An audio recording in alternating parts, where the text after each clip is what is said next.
Good morning. Can you hear me? Just realized I wasn't sure if I had the microphone on. Well, I am pretty excited to be sewing this tea house dress again because I have sewn one before and it's one of my favorite dresses to wear. It's easy on. There's no zippers or buttons to sew, which also makes it a little bit more appealing, especially if you need a dress quickly and you don't have the zipper or the buttons for it. You might consider this dress. I love it. It's comfortable, it's flattering. I see it on a lot of different body types. I'm making the size 10 and it's still pretty loose in a comfortable way, so I do feel like it's generous. It has pockets and comes in a few different lengths and as a top as well, so I'll show you. So we are making this one right here. The big difference between this one and this one, these two, is the size of the tie. This one's wider and this one's skinnier and also in a tunnel in the back. I'm pretty sure those are the main differences between these two, and same with the top as well. The top for me, I love the idea of making a blouse version of this, but I feel like it might look a little maternity on my body type, so I've kind of shied away from it. So I'm really hoping that you might try sewing this sometime because I really love it. This is the fabric. It's a really amazing Nani Iro print. I didn't even realize it was Nani Iro. I've heard of it. I've seen people post it until I looked at the selvage when I was cutting it. And I literally saw this fabric on someone's Instagram feed, a fabric store. And I immediately went to the site and tried to buy it and couldn't find it. And then they said, oh yeah, just send us a message. And they cut it and shipped it and it all worked out. And it's one of those fabrics where I'm like, oh, I could see that in so many different things that I hadn't cut into it yet. And then just the other day, it popped into my head to make it in this dress.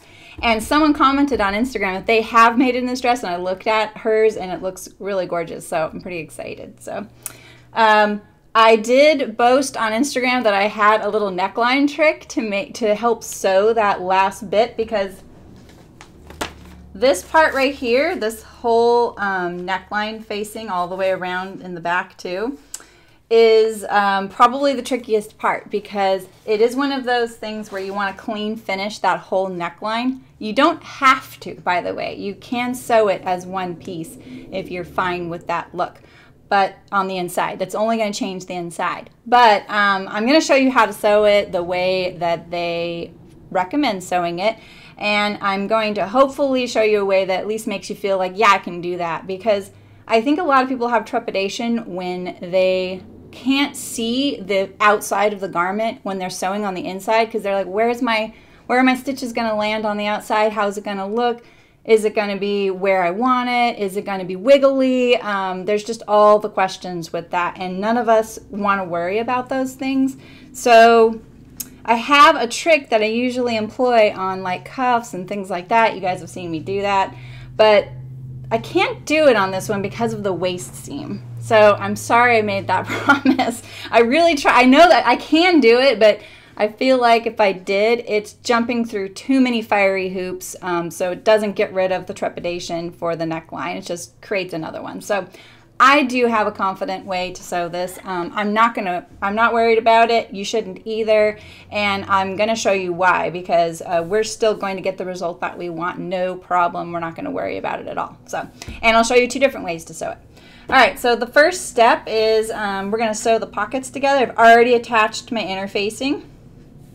And then next you would iron this down, like fold this down here, and then fold it over, and then stitch it. Oh, you know what? I haven't even stitched on my machine yet, so you guys know my machine likes to sew a few stitches right after it's been rethreaded before I start sewing. Otherwise, it does leave a little bit of extra thread on the outside, and this is gonna show the bobbin on this.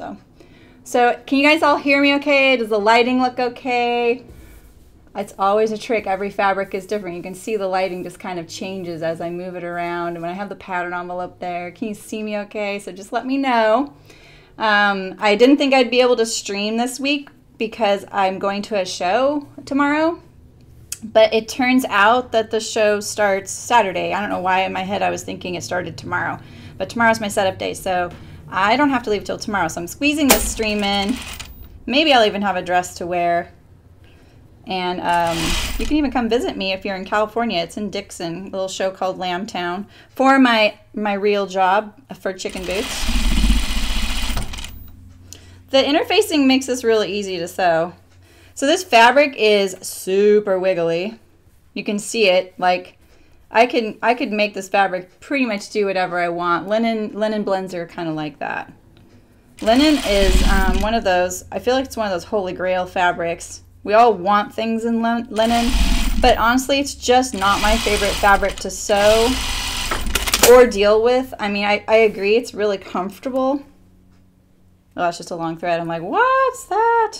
My stitches are a little too small, so I'm gonna make them a little bigger. Move my water bottle out of the way.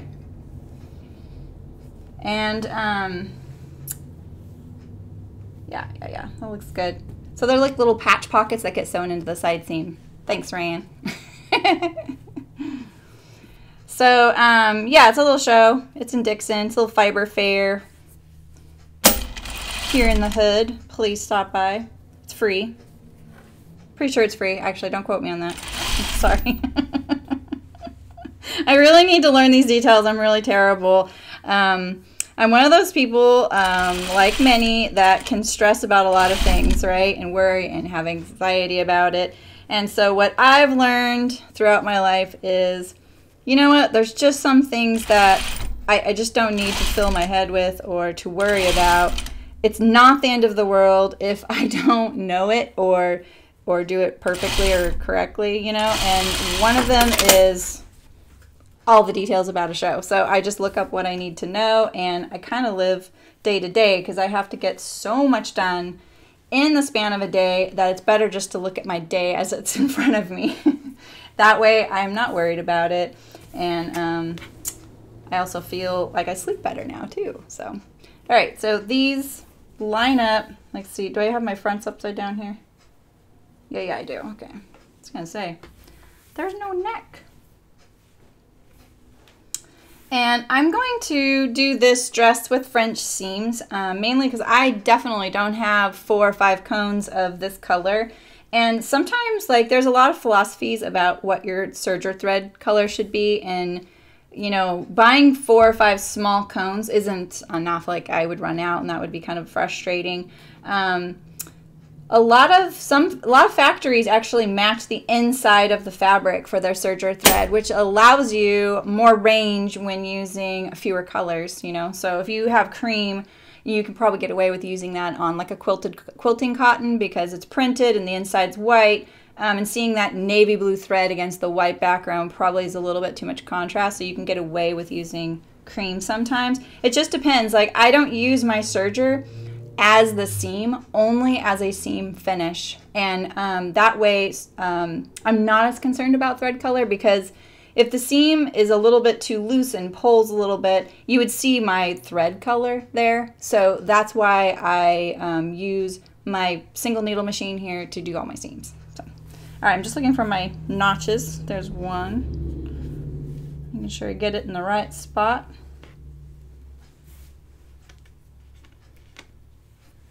I know I notched it. There we go.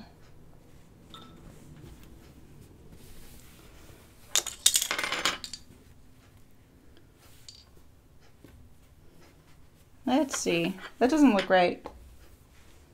It doesn't look right. I'm kind of thinking like maybe I'll just put them where I want.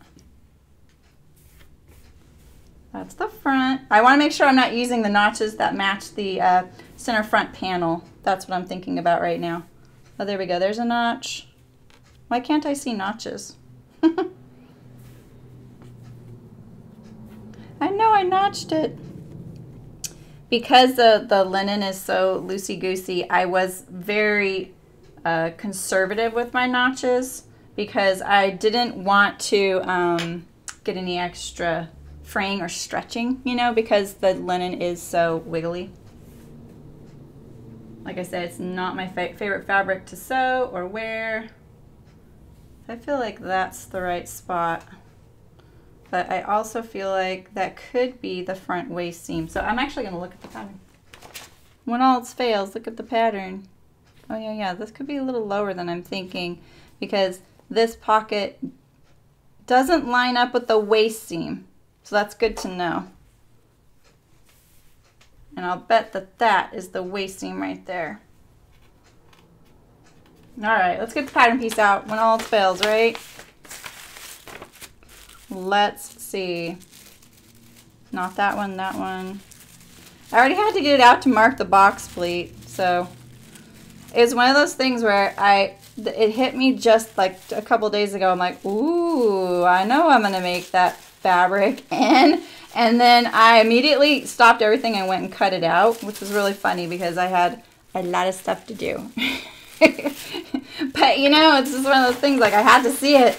And I used to be one of those people that dreaded cutting stuff out. Hi, Nancy. You made it. I know. Aren't you in Sweden? Pretty sure you're in Sweden. You're somewhere in a different time zone. Or on the East Coast? No, you're not in Sweden. You're in the East Coast. I can't remember. Sorry. Oh, what was I about to say? What was I about to tell you? Oh, I used to hate the cutting out part. I really hated the cutting out part of garments. And it took me a really long time to kind of get over that hurdle. And now I feel like it's a big part of the creative process. And so sometimes even if I can't sew, cutting something out is really satisfying. It kind of scratches that itch. I just don't see pocket markings on here. So maybe they're on the pocket. I'm missing it. Maybe I'll look at the instructions. Massachusetts, that's right. So you're 3 hours later. You work all night, so thanks for stopping in. You must be tired. So you know, I've never seen this stitch in the ditch being called crack stitch. Have you guys heard that before?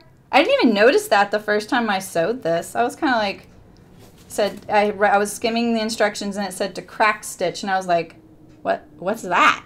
That makes sense though, stitch in the ditch. Okay, so the notches there's notches on the pattern for the pocket, and that's where I'm supposed to line it up. Not the top and bottom of the pocket, which is typically what I was expecting. So that's why I'm having a little trouble figuring it out, and I need that pocket piece. So, because I don't want my I'm sorry I'm taking so much time with this, but I just don't want my pockets to be in the wrong spot, because it's kind of a you can't go back from there step, you know? So it's better to just have it correct and to take the time, and that way you're not worried about it the whole time, like, I hope my pockets are in the right spot. Have you ever put pockets down like in the wrong spot, like too low? I feel like I've put them down really low and I put them up really high, and you know, I don't want to do that. So this must be, see, my little thing is looking, okay, yeah, that's the marking. There we go. All right. So yeah, I probably saw those notches and was like, I don't know what those are for.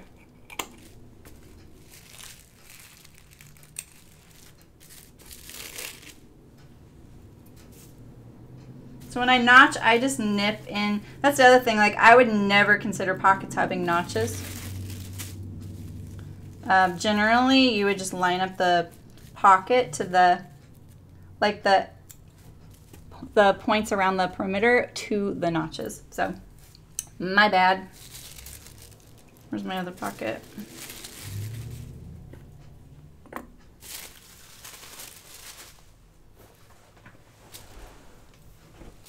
feel like it's always like this at the beginning, huh? It's hard to think of all the details before I sit down here, but I do my best.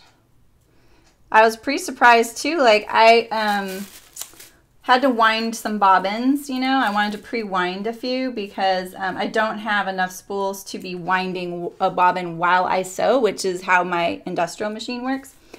And I had 3 little spools of teal, so I could have actually been doing that as it turned out, and then I decided, oh, I'll just do it on my home sewing machine because it's so fast and quiet to do it on my home sewing machine.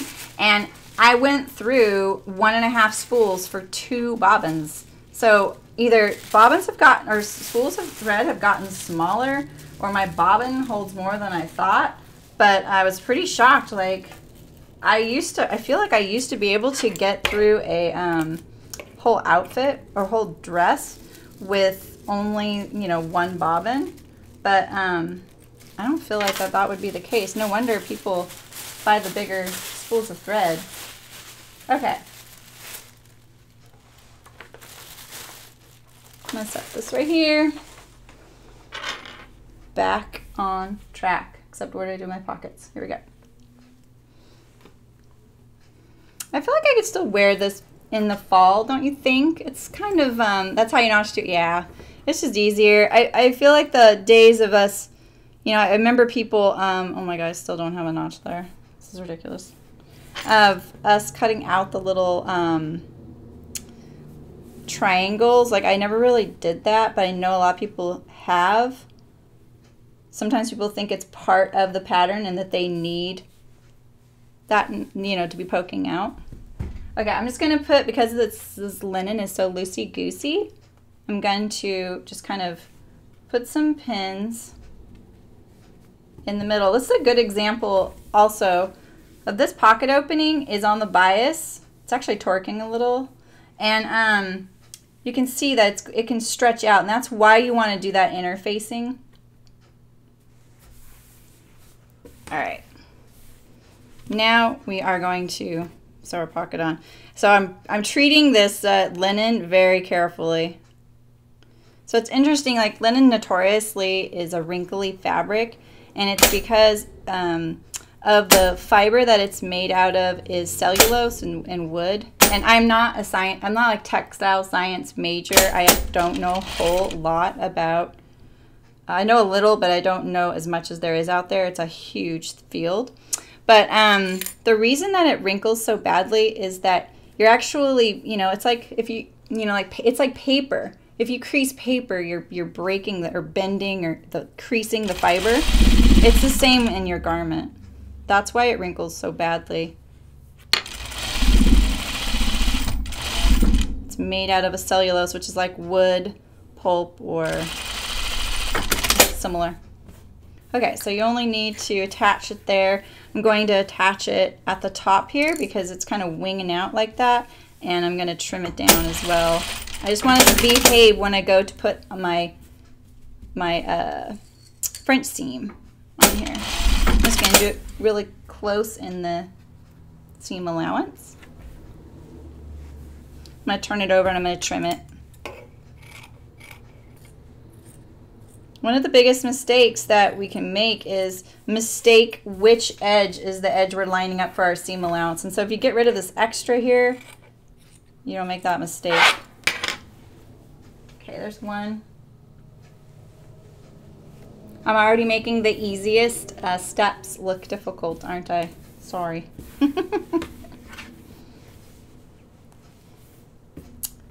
So has anyone been sewing anything lately? It's like, it feels like it's kind of becoming a busy time of year, you know, with the like Halloween and back to school for folks and stuff like that.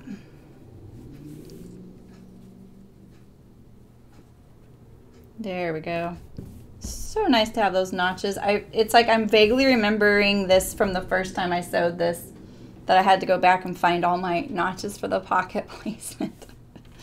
It's just different than how I would do it, and I gotta forget that. I kind of forget sometimes, like, I can't just assume it's gonna be how I would do it, right? Of course it won't. There's lots of ways to do the same thing, and they're all correct.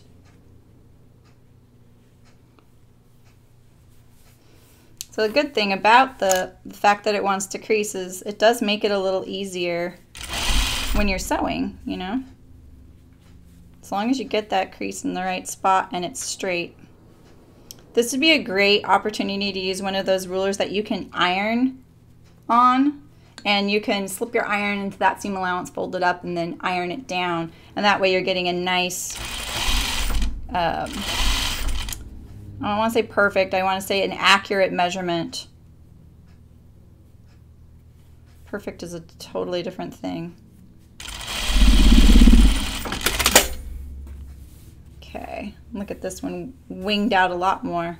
And that could be also because when you're cutting something like this out, it's really easy to cut it inaccurately because in the linen, because the linen can move around on your table.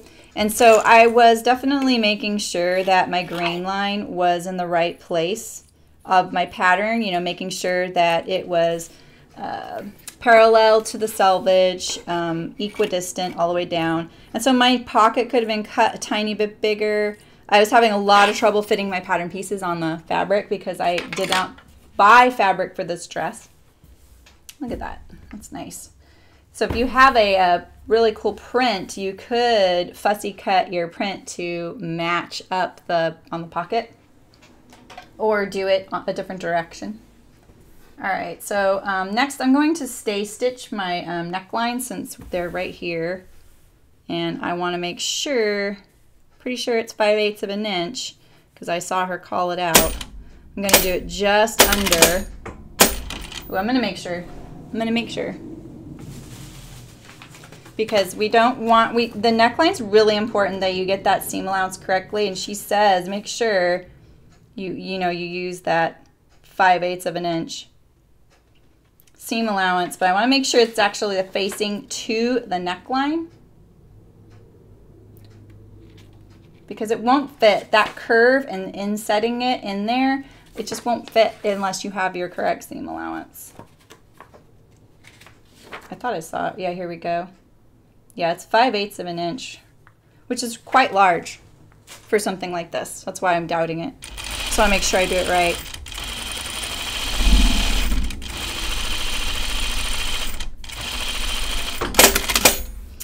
This is a unique pattern in that she also, I'm saying she because I'm talking about the pattern drafter. She also wants you to draw up with your stay stitch a little bit of fabric so that it's about 3/8 of an inch less along here. You're just going to do it kind of like the way I've shown you how I set in a sleeve. You draw it up, you get some gathers in there, and then you smooth it out so that there aren't any puckers. And this will not show in the garment. This is just going to make sure that your V-neck doesn't sag or get stretched out or wing out, you know, like that, because that's an issue with this kind of neck of V, especially because it's on the bias and it's linen. Both, you know, are a little bit tricky to deal with. So I'm just going to draw it up a little bit.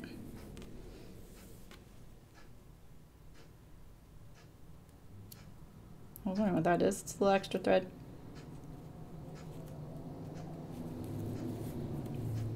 Just like that. So see, it's still smooth on this thread edge there, but you can see that the fabric is ruffling a little bit, and that's the excess that I have drawn up with the stay stitch. Okay, those are our fronts. And then we're going to put our back facing on our back. Hopefully I'm roughly going in the order of the instructions. I kind of skimmed them, make sure. And the way you sew this box pleat at the back, you sew a little bit down, straight down from the neckline edge. I always get my machine in there and lined up perfectly, and then I worry about the rest of it because I'm using my machine as like a third hand and like a and like a pin, like using pins. So the needle down kind of holds the garment. You can make sure, because my machine is super secure, right? And so that way I can trust. It's like that. And then you take your pleat and you kind of center it like that. Actually, I think it's the other way. Ah, it's the other way. It's the other way. It's a box pleat, not an inverted. This is inverted. When the pleat goes from, back here, you can stick your finger in it. That's inverted. It's box. So you put it wrong sides. Wait, let me think about it. You put it wrong sides together to get that box effect. And of course I never backstitch, but I backstitch there because that's the neck seam. And so it's going to go into the facing. I don't want to accidentally pull as I'm attaching the back neck facing when I'm going around this edge here. So I definitely wanted to backstitch right there. Because you see me all the time, I'm always like, oh, I don't need to backstitch. I'm going to be really careful because I definitely don't want to nick my linen. It's such an open weave, I could probably get my seam ripper in there. And I also don't want to mar the fabric. So what else are you guys sewing? Are you guys sewing anything lately? What are you guys working on? I got my next subscription box for needle sharp, so I thought I'd show you guys that. All right, so I'm pretty sure the pattern says to put your box pleat right sides together right there, but I'm pretty sure they meant wrong sides together because it is a box pleat. There we go.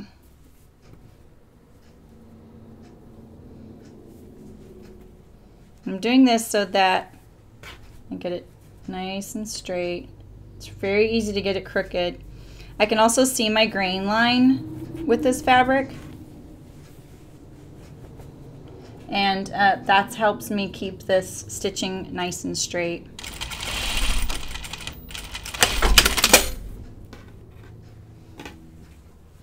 Now you open it up. That, center it. There was no notch on the pattern right there, but I added one. I always like center notches. And now I'm going to tack it flat. Like that.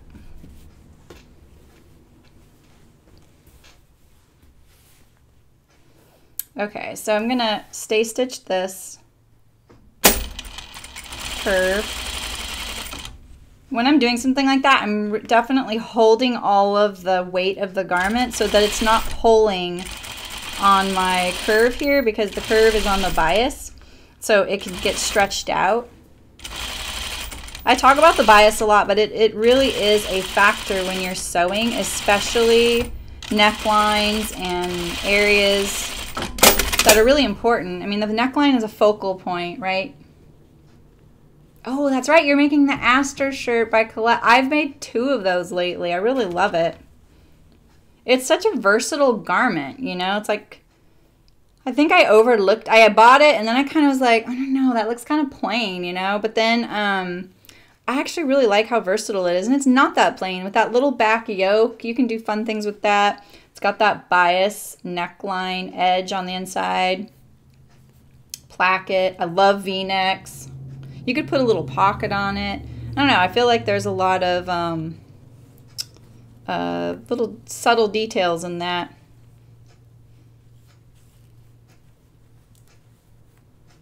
Okay.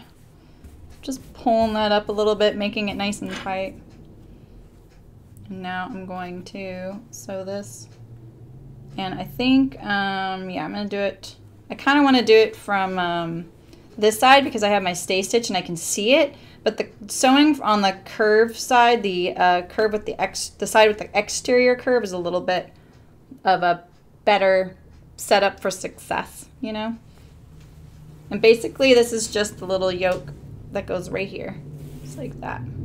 You can see, look, this is where my print ran out and this is all the side of near the selvage. I was really cutting it close with the fabric.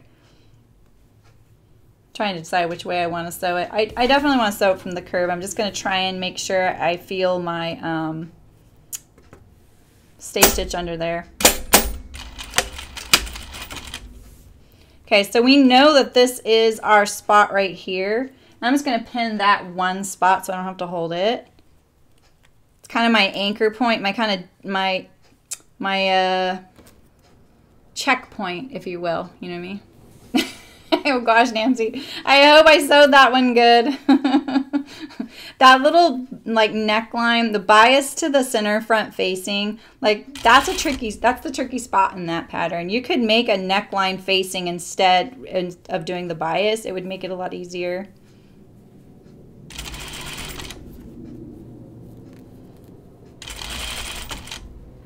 What I like about the fact that we did this stay stitch too is I can actually kind of pull on that neckline now because it's been, you know, stabilized. I'm not worried I'm going to stretch out this whole curve right here as I sew it.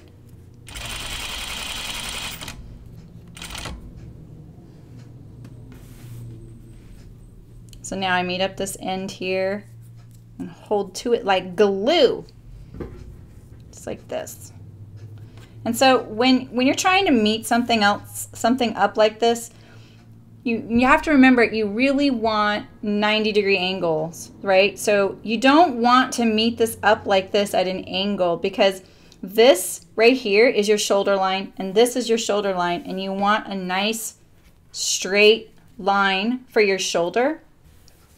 So when you're trying to line this up, think of it as how you want it to end up, not like, okay, I made it, I got it to match, you know, because that's how I feel like I do that a lot, you know. I'm like, okay, I just need to get to that point. But what you really want is to make sure that you have that right angle as well. Now I can kind of pull it, like I may have drawn up this a little bit too much, so it's nice I can let some of it out.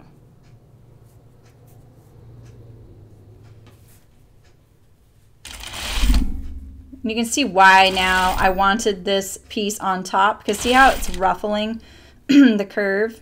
That's because that edge there is a different measurement than where I'm sewing, right? It's a little bit longer. I'm letting out some of that. I'm barely going to make it.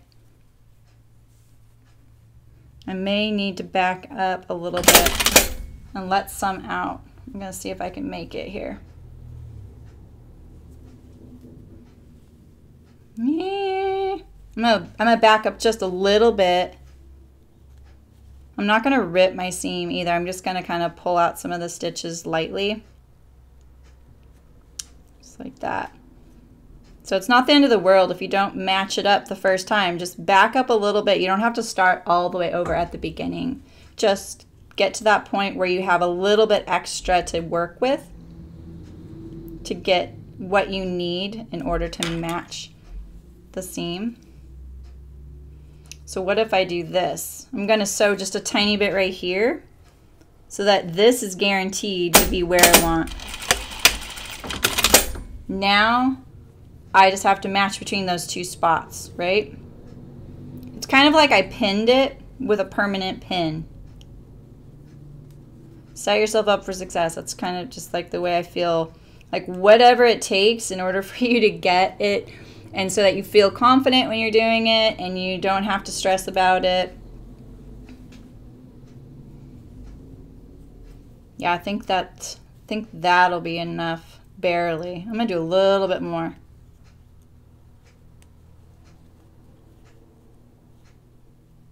Just like that. Okay. Now, I want to make sure all these little threads are kind of out of the way because I don't want to sew them into this seam and I don't want them poking out that seam on the other side. Then people will know, hey, what's going on there? So just get rid of that. Okay, so I don't have to worry about this, right? I've already got that stabilized. I just got to get this curve in here.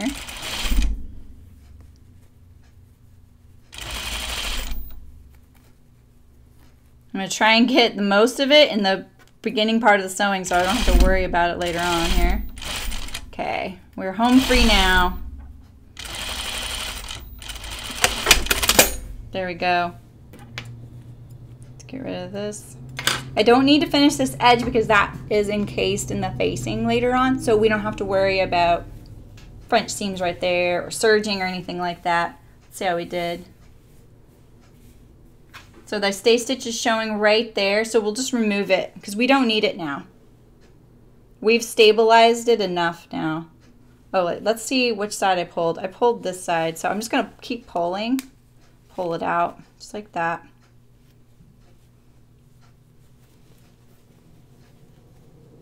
Oh yeah, it's right here too. I can see it. It's the if you forget which side you pulled of your thread and you don't want to pull the wrong one, it's the tighter one. It's the tighter side.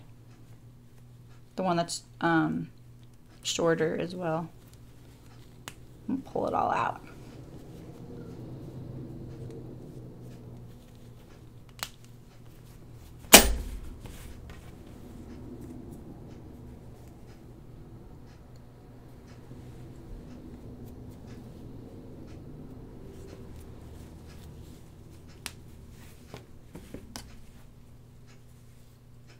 Getting rid of that, all of that stay stitching thread. Get rid of the holes that some of it left.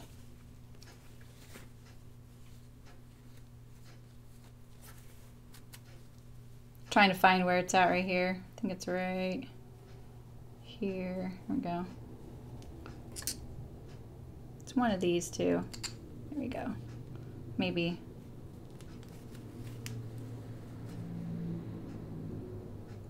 You don't need to remove it. I can just see it on the outside in a couple spots, so I'm just going to get rid of all of it. It'll relax a little bit better and lay a little nicer now too. Just like that. Like that. Okay, so our back is ready for our next step. Now we're going to assemble the center front panel, and this is why I can't do my trick, my little tricky trick of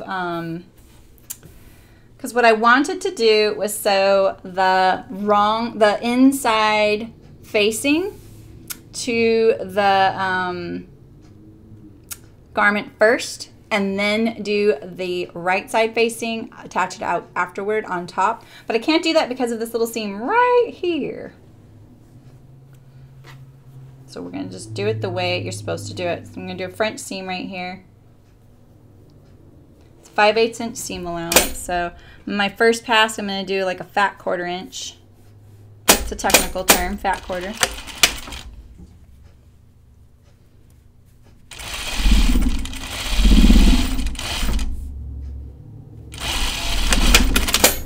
And I want to get rid of some of these little thready threads because those are the things that sneak out of your seam for your French seam and make it look unprofessional.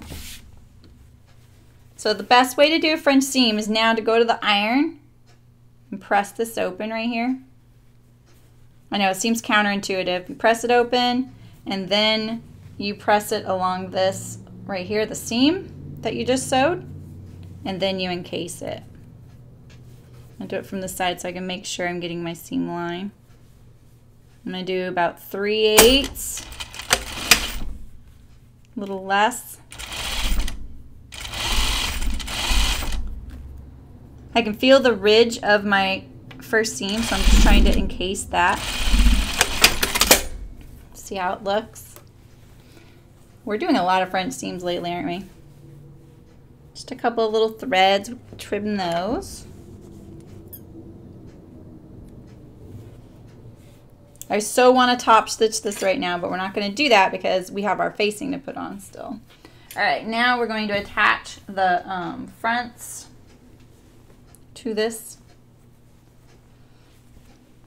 5/8 of an inch seam allowance, or using your correct seam allowance is really important in this step because it's a really long seam and it's very easy to get it off track. So we're going to sew from the facing side.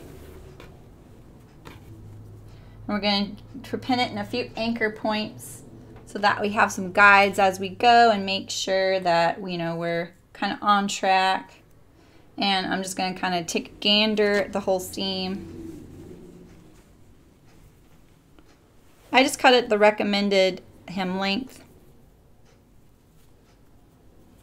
I'm hoping I did. This front all of a sudden looks long to me. Longer. No, it's fine. So there's my notch for my waist seam. There, that's my other anchor point. I'm going to press the seam up, the waist seam right here, and press it up.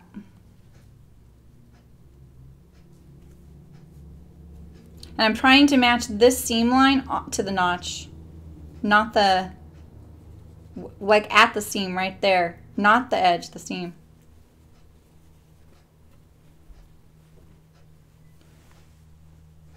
So there's a lot of bias going on here, so I'm just kind of checking it out. And you can see right here, this is your trickiest spot, right? Because you're putting curve to a curve.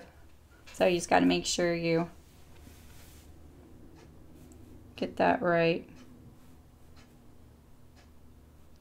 I don't know why I'm doubting it right now. I don't remember it being a little point right there.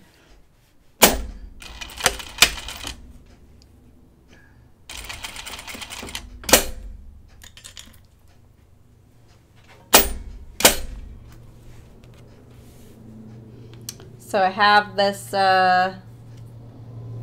seam kind of drawn up right there, and I kind of want to release some of it, like that.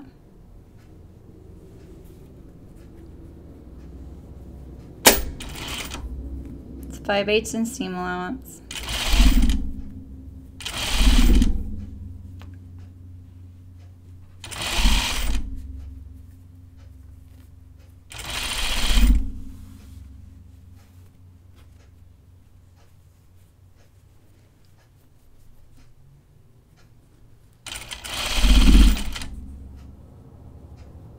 I'm just kind of letting the fabric do what it wants to do without fighting it too much. It's kind of the key with getting these really tricky things to fit.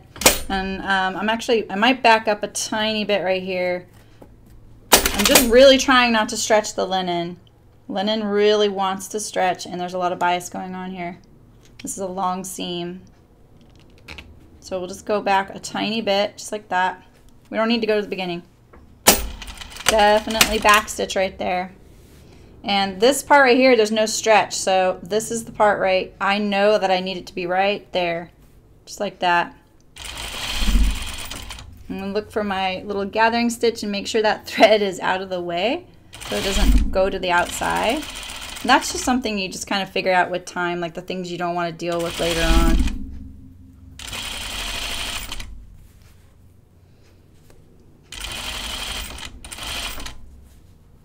I'm not going to quite make it.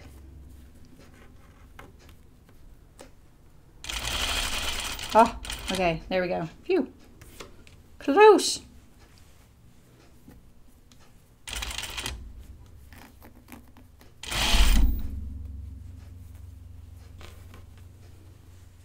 Got in my pocket here.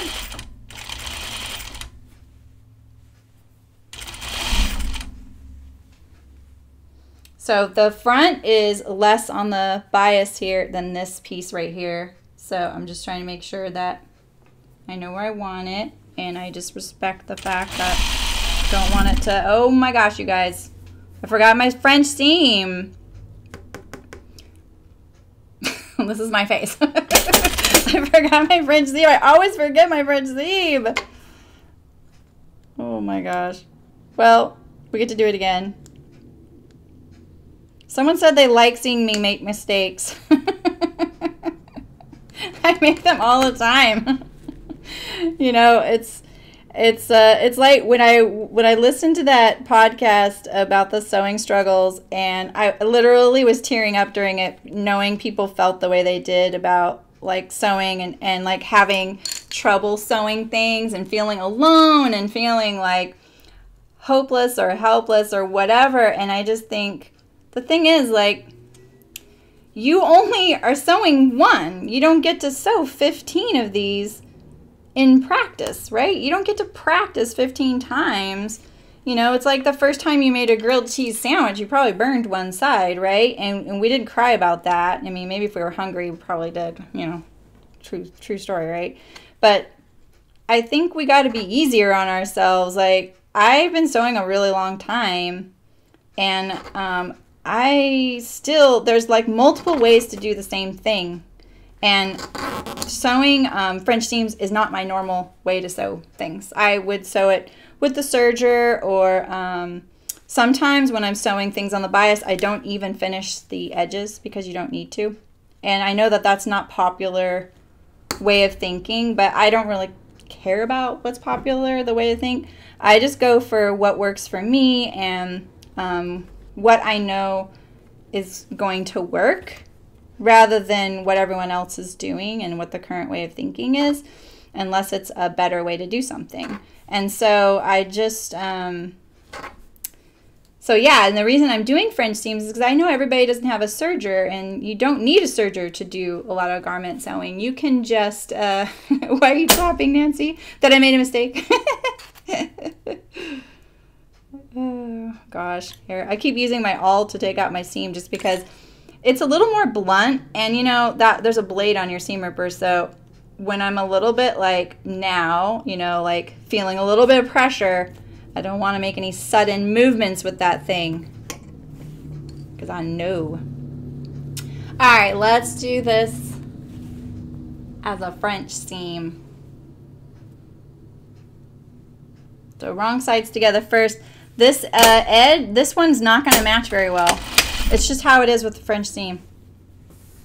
You don't have to be as stressed about it. You might get some little tiny ripples and wrinkles in it because that's not the seam line. It's not going to match. It can't because this cut edge and the seam line measure different lengths. Where's my little magic notch? There it is. Notches are magical, right? The linen's getting tired already. I'm like, hey, linen, you have a long way to go. How you think I feel?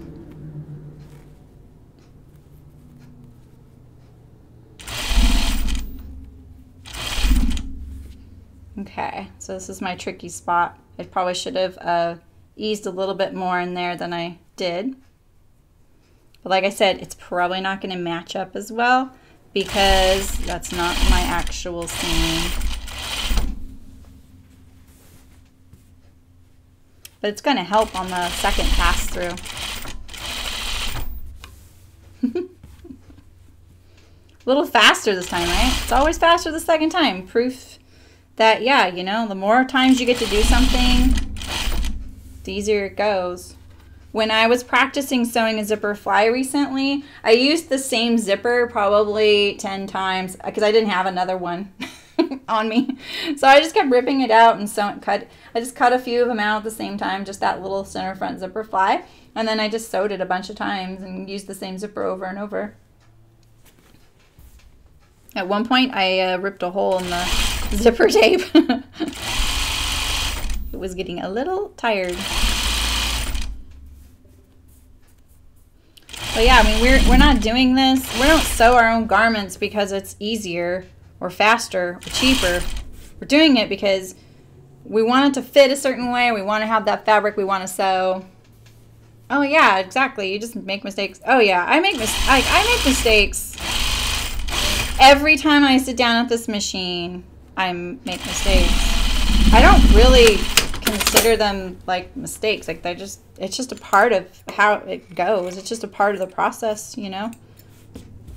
I'm just checking out my little thready bits here and getting rid of as much as possible. It's a really long seam. Like ideally what I would probably do is just rotary knife this little edge here.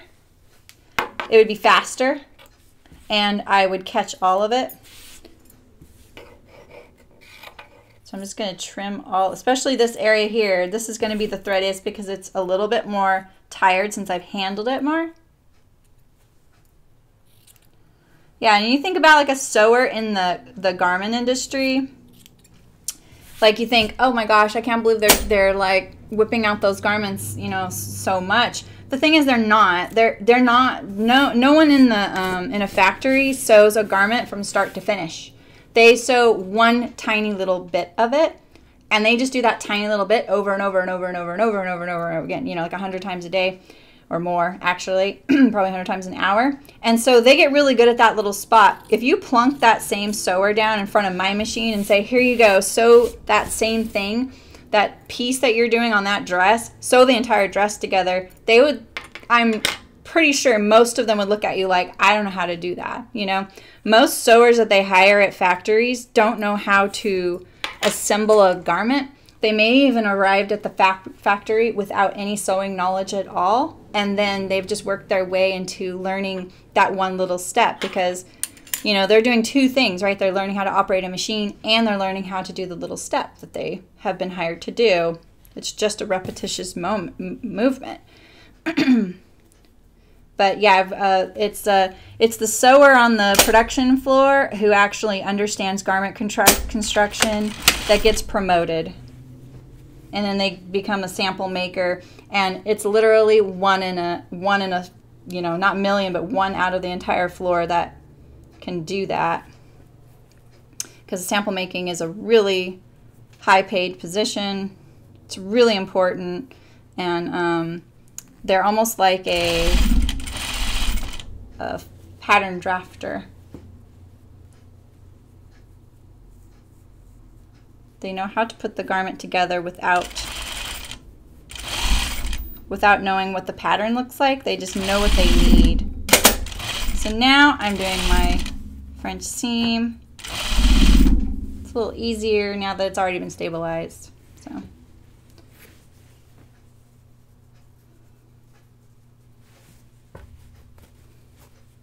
Yeah, I was always surprised, like when I'd see some of the sewers on the floor, they would come up and ask me, hey, you know, I want to make something for my nephew or whatever for Christmas, and, you know, I don't know how to do this part, and they wanted to learn more.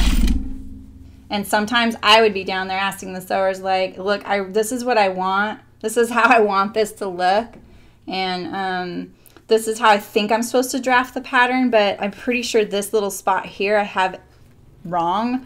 You know, what would you need pattern-wise from me to make it look like this? Like I could fake it or show them like a drawing or whatever that I'd done. And then, you know, sometimes they knew right off the top of their head, and sometimes they would be like, okay, just give me a half hour. And then they come back to me. They would sew a few, like cut it out of like hack and slash some fabric pieces, and then they would say, this is how I would need it, you know. And then as soon as I would see that, I'd be like, oh, yeah, okay. Now I know where we're going with this. And then I would make the pattern and then run it by the sample maker. And most likely, the sample maker has worked on the production floor, so she understands how the factory thinks and how the sewers on the floor think. You rarely hire a sample maker off the street who hasn't worked in your factory. They have to understand what machines are available, what's the skills of the people on the floor. Am I babbling? These are some long seams. Talking to myself here.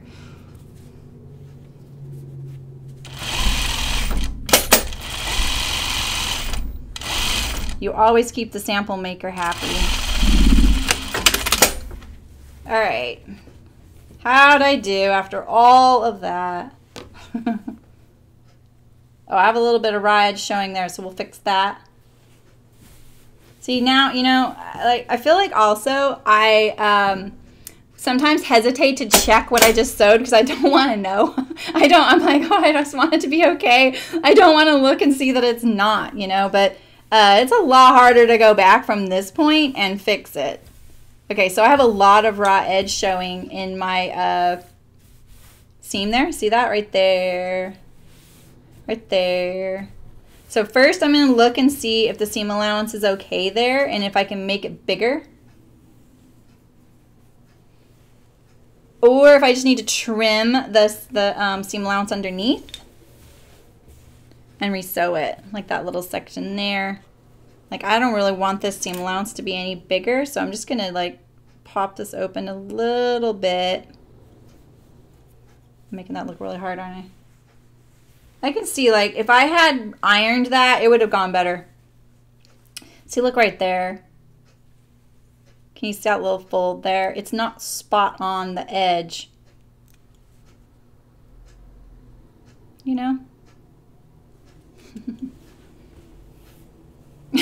Thanks, Lacey.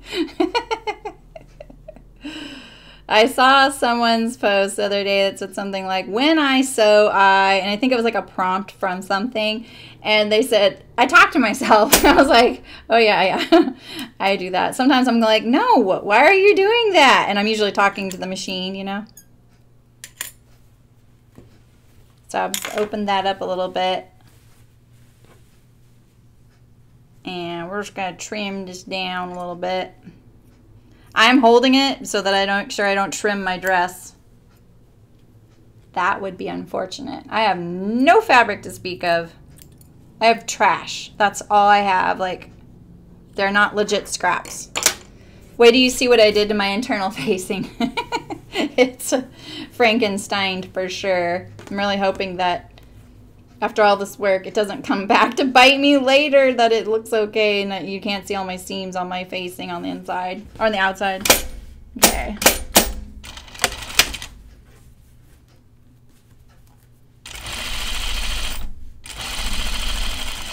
Doing the little pocket section is a little thicker, so I can see why one of those sections didn't really listen to what I told it to do. There we go. We always have this little tiny one here. You don't want to just trim it because, first of all, you could accidentally trim your dress, you know, and that would be unfortunate in the biggest. So, and you know, why not? We're not doing this because it's faster. I mean, hey, yeah, if you have an event tonight and you need this tonight, my hat's off to you. And yeah, you just speed right through that if you need to. We have all been there.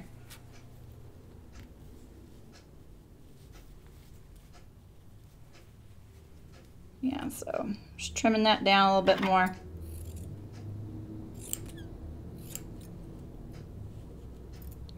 So there's really not a lot of seams on this dress.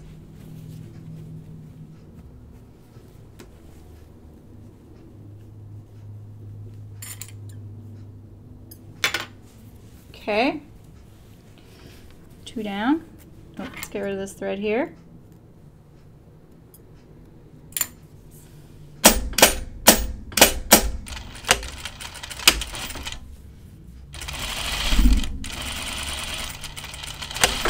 When I used to work, well, I didn't work there. I was this like quote unquote like industry expert that they had come in. It was this high school, and it was like a arts program, and they had this. Is that the piece I just did? Oh, I missed a section. They had this like really amazing fashion program. It was really, really cool. A lot of work. The students did a lot of work. I won't go into a ton of detail about it, just, you know, whatever.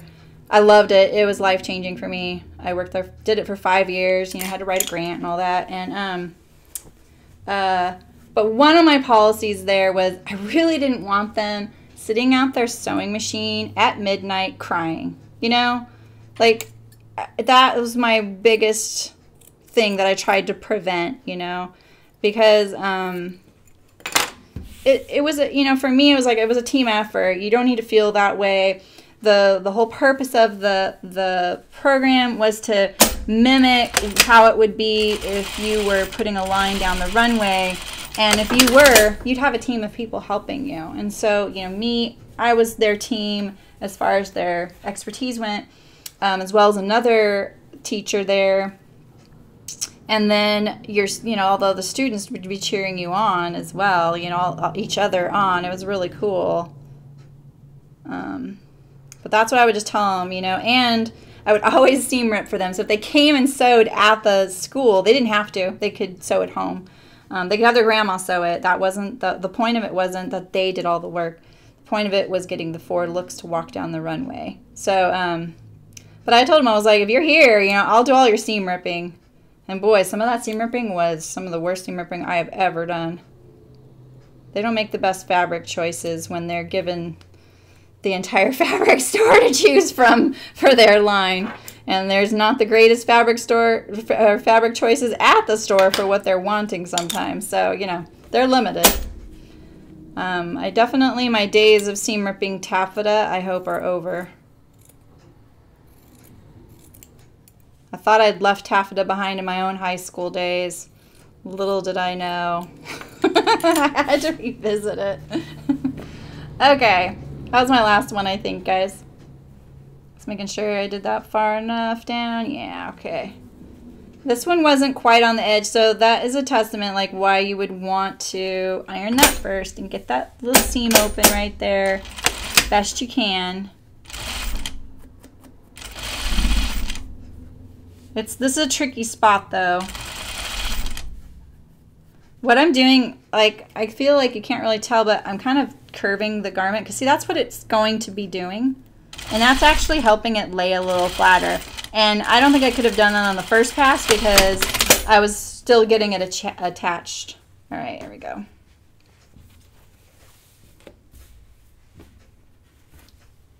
That's just a thread. Phew.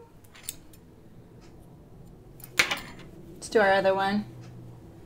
And let's do it correctly the first time. Oh, look at all these threads though. Whew. Oh, did we not trim our pocket on this one? I guess not. Let's trim this.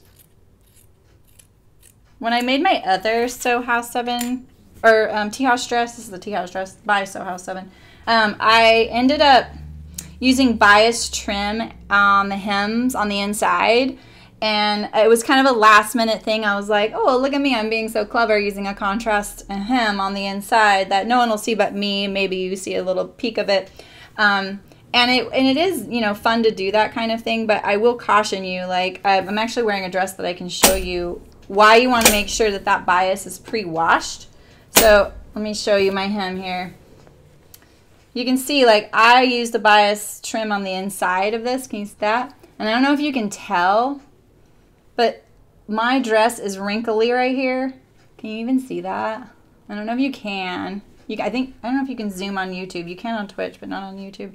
So those wrinkles are because like this is laying perfectly flat, right? It's totally nice. But the bias wasn't pre-washed. So when the dress was washed after that, the bias shrunk a little bit, so the outside of the dress got kind of puckery, and the hem facing is fine, right? Because it's doing its thing. So that happened on my pockets of my Sew House dress, or my Tea House dress as well. And so that's my cautionary tale. If you do something like that, if you do it at the last second, make sure it's pre-washed, especially bias. Bias shrinks differently because it's on a different grain line.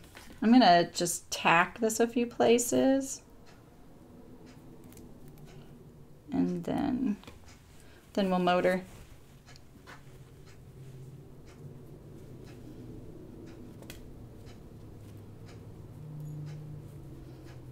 I would like to sew the dress I'm wearing right now, the Amelia, because it's completely on the bias. I love this dress. I've sewn a bunch of them. It's great if you have like quilting cotton. I even wrote it in the like description of this video. When it's uploaded, you'll see it. Because, you know, like I feel like most of the fabric stores around us are filled with cute quilting cottons, and they're just not ideal for garment making, you know? And so, this feels like a longer, that feels harder. Can I get whiny? This feels harder this time. And quilting cotton is just not a great dress weight, you know, like it's fine for like a skirt, like a bottom weight or something like that. But even then, you know, like how many bottom weights do you want in a quilting cotton? Because they're usually like a fun, whimsical print. But this is a quilting weight fabric, and because it's on the bias, it works great. Okay, I'm gonna like I'm gonna stitch or pin this section here so I don't forget that I need to be done trying to ease by the time I get there. It's my reminder since I'm gabbing, talking. Take out some of this gather a little bit, but I do want that stay stitch in there. Ah.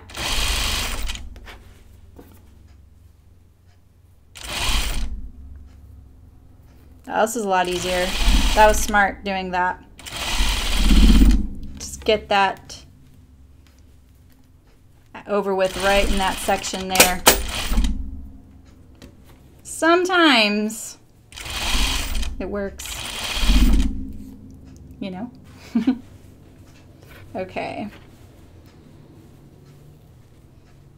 After this step, we have the neck part, which I'm sure is what everybody would like to see me perform, right?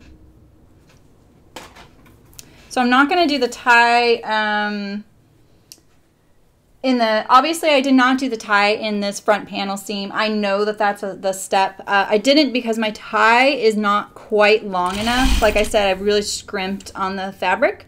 So I'm going to anchor it at the center back instead. I'm trying to keep all the garment weight on the machine here. The second one always is easier.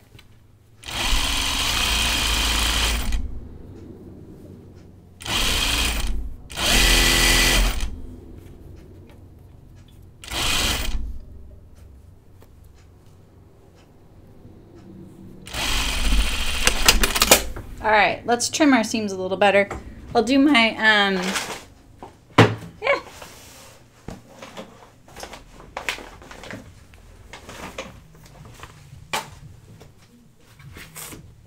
It's a very tight space. I have to have the cameras very close to the computer.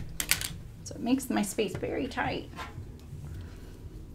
This is just so my rotary mat doesn't move. I'm going to rotary knife my little seam allowances here and get rid of that, and try not to handle that edge very much so it stays nice and smooth and not frayed by the time I get to sewing it again. This is a lot better setup. And so would ironing. Ironing would be even better. The whole dress will look better when you iron.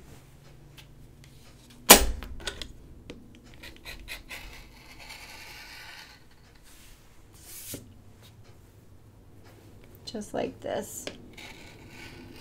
Making sure I don't catch my dress under there.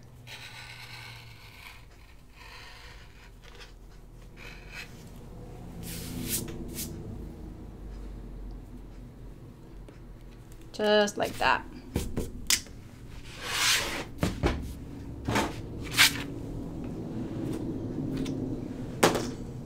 Okay. Ooh, my interfacing is not sticking right there. I did use fusible interfacing. I went and bought some. I'm not a big fusible interfacing user, but I've been trying to use it a little bit more. And I think on this linen, it's a good choice. So, you know, I don't have enough fabric to use some of the I call the main fabric of a garment self. Sorry, I'm trying to break myself of that, but it's just a industry term that I've used for a really long time. Okay. Now this is already all sewn, so I just need to follow along here, and I can feel my seam under there.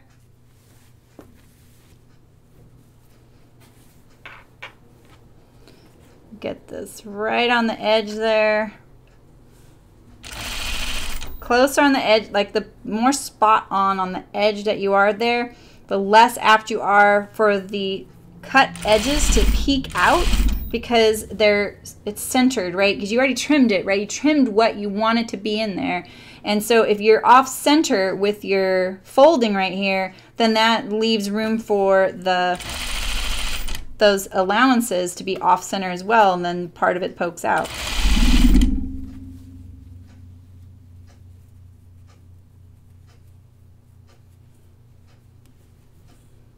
I can feel the curve. Like I can just, like, this tight side is much tighter, so that's why I'm kind of holding it up like this. Feeling the bottom fabric and kind of pulling it, keeping it flat.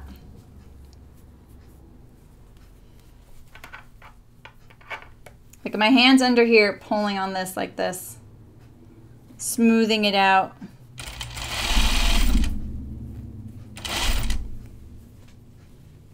I think, you know, a lot of us sew correctly. We sew the garment together correctly. The things that foil us are really the fabric doing its own thing, you know, and each fabric, garment to garment, is a totally different beast.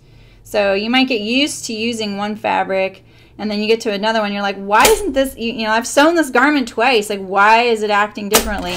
The fabric can make a big difference. I mean, just like that Charlie Kaftan that I sewed here twice with you guys. The first one, you know, was with a rayon and went together like a dream. It's a lot easier to make that fabric do what I wanted it to do. Whereas the second one was the Ecot. It was a little bit of a looser woven, and it was rebelling a little bit more. It was harder to get that inset, that panel inset in the waist. And I like how it turned out. It turned out, you know, great.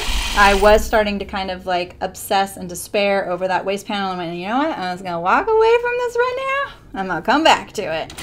And I try and look at things as if I'm a stranger, someone that doesn't know me or the garment or that I sewed it. Because, you know, we don't criticize and critically like take apart ready to wear garments that we've bought. You know, we don't look at those, right? And we should, because you once you start doing that, you start noticing, oh wow, the seamstress missed this, or the sewer missed that, or you know, he could have caught it here and didn't hem it correctly there. And it's also a really great place to get ideas for how to sew the same type of thing in different ways by looking to see how a factory did it. All right, here's my task. Let's check it.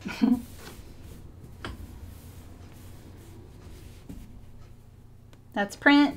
Thought that was frayed edges. What's that? Just a thread. Oh, right here. Beep, beep, beep. Okay. I think this is right where I was telling you need to iron this. Karma, right? My sewing is definitely not couture sewing. It's not factory sewing either. It's kind of a hybrid. I'm all about like getting the I can't grab that. Why can't I grab that? There we go. I'm all about getting it done without too much fuss, you know? There's a lot of good techniques for both, so.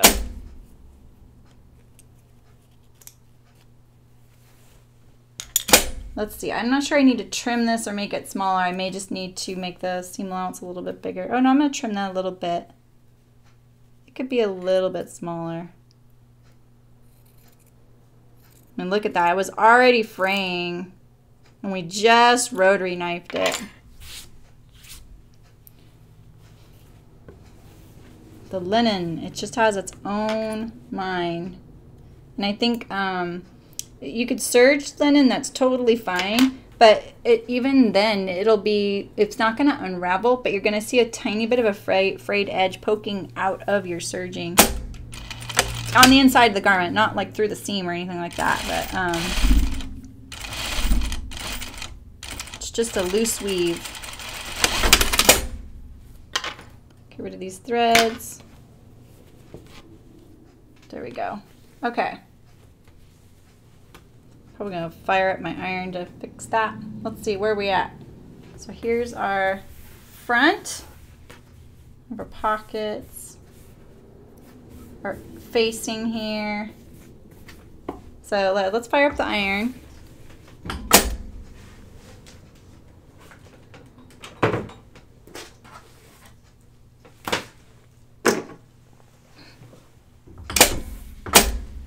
And let's iron both of our facings. Let's sew our facing together and get it ready. So let's look at my Frankenstein front facing.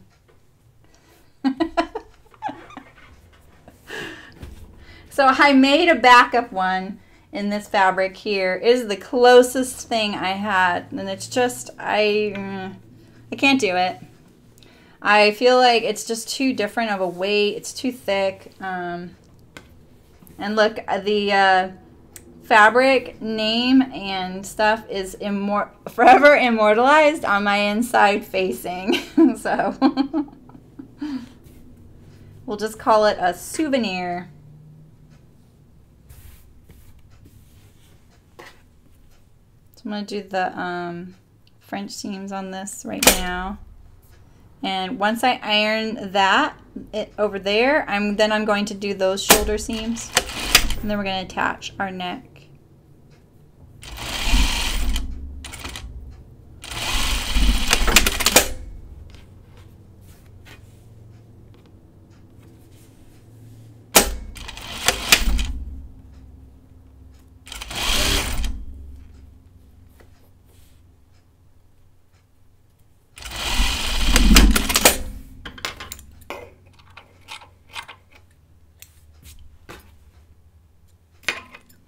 So I'm excited about my next couple of makes. I've got this needle sharp box, and I ordered something from Sprout Patterns. Have you guys heard of that? So Sprout is an offshoot of Spoonflower, and Spoonflower is the place where you can design and print your own fabric, and it's like on, I don't know, like 15 to 20 different bases. You can do fabric bases, you can do wallpaper, all kinds of stuff. It's pretty amazing. And Sprout is a service that prints your pattern pieces directly onto the fabric, and the pattern piece is in the shape of well, it's the fabric print that you pick from Spoonflower, or you can upload your own design. I'm kind of describing that a little badly. I'm not sponsored by them or anything. I just think it's a really amazing service. And it's been a while since I've done one. Okay, so got that. See, my facing looks pretty good. I was really careful. I pressed it really flat. I'm hoping these seams don't poke, like show through, like texture-wise. Let's see if I can angle so my back's not too much on my ironing board here.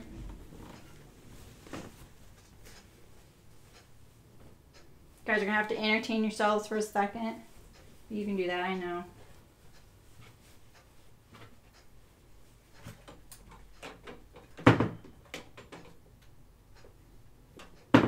Not quite hot enough.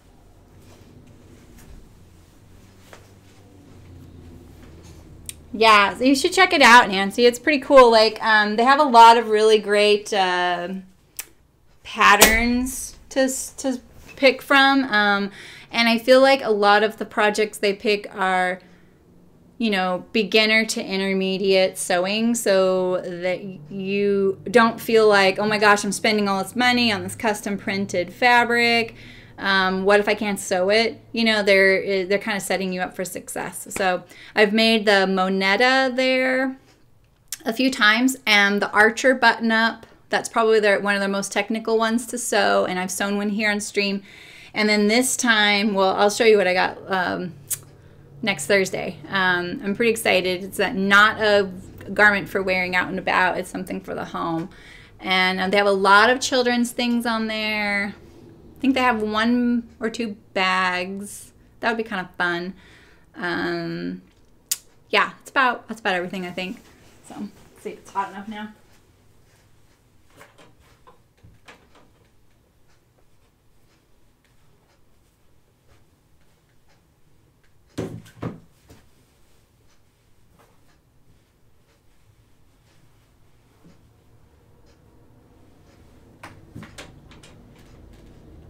I really have a lot of easing in the waist there. Not sure about that. Can't tell if it's the linen or if it's the easing that we had to do.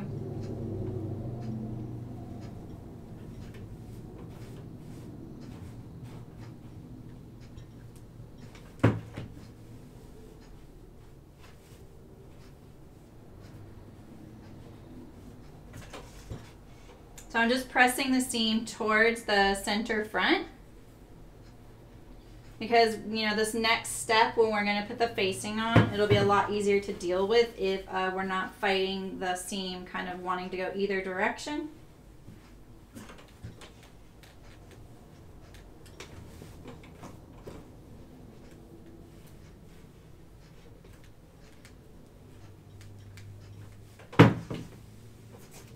Just like that.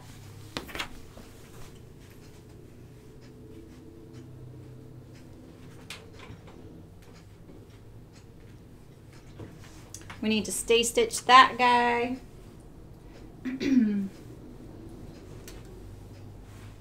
So maybe we could make our box pleat a little prettier here.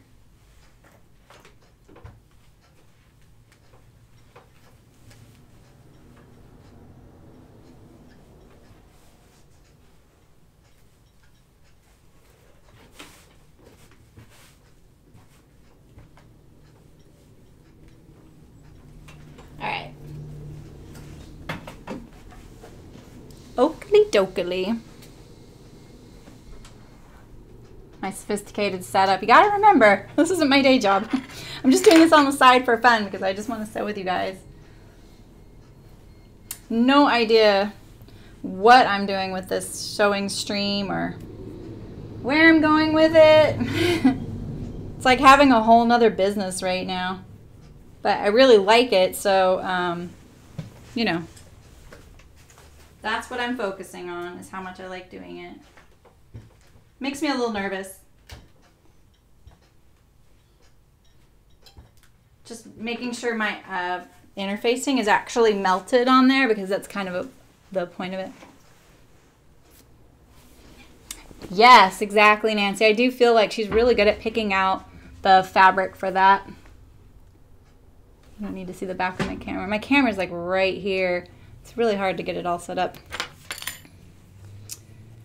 Yeah, so you've got the Aster. I got the dress. What's the dress called? Well, I'll show it to you. We can take an intermission right now and look at my needle sharp box. I haven't even opened it yet. I got it, I think, yesterday. Yes, I am using my scissors to open this. Don't judge me. They're not my fabric scissors. No, I'm sorry. You're probably not judging me.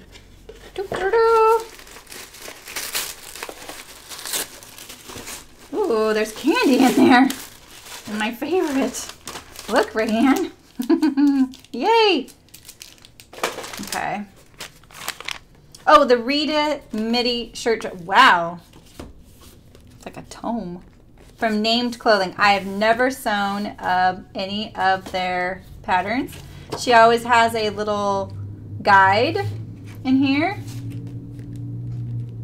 See, this might be kind of helpful if you do have trouble picking out fabrics. Yeah, I got the heavyweight box. Thanks for asking that.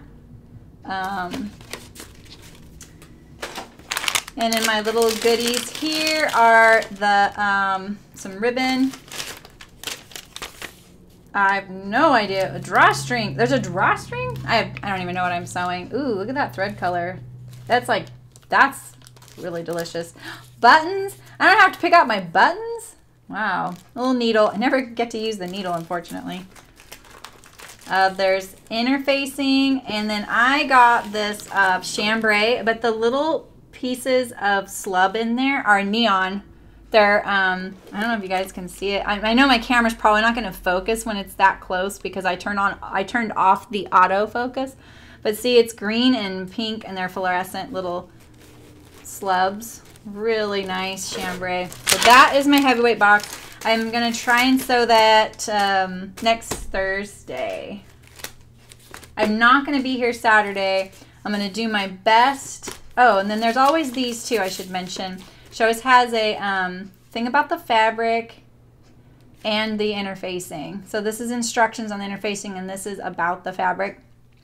I lost my one about the bamboo merino fleece in the last box, unfortunately. Okay, I'm leaving the candy out.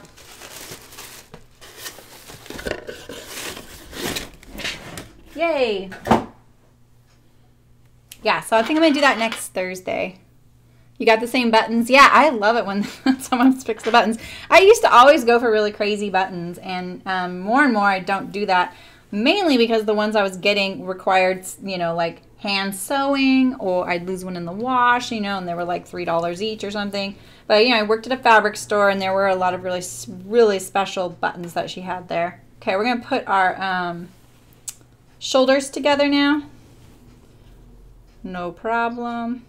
I can't wait to see your, are you on Instagram, Nancy? Because, like, say hi in there, or say you're Nancy in one of my posts if you are, because I want I want to see, or tag me in your finished Aster if you don't mind posting it, or if you do, because I want to see. Did you get the yellow floral, or which fabric did you pick? There were some good ones.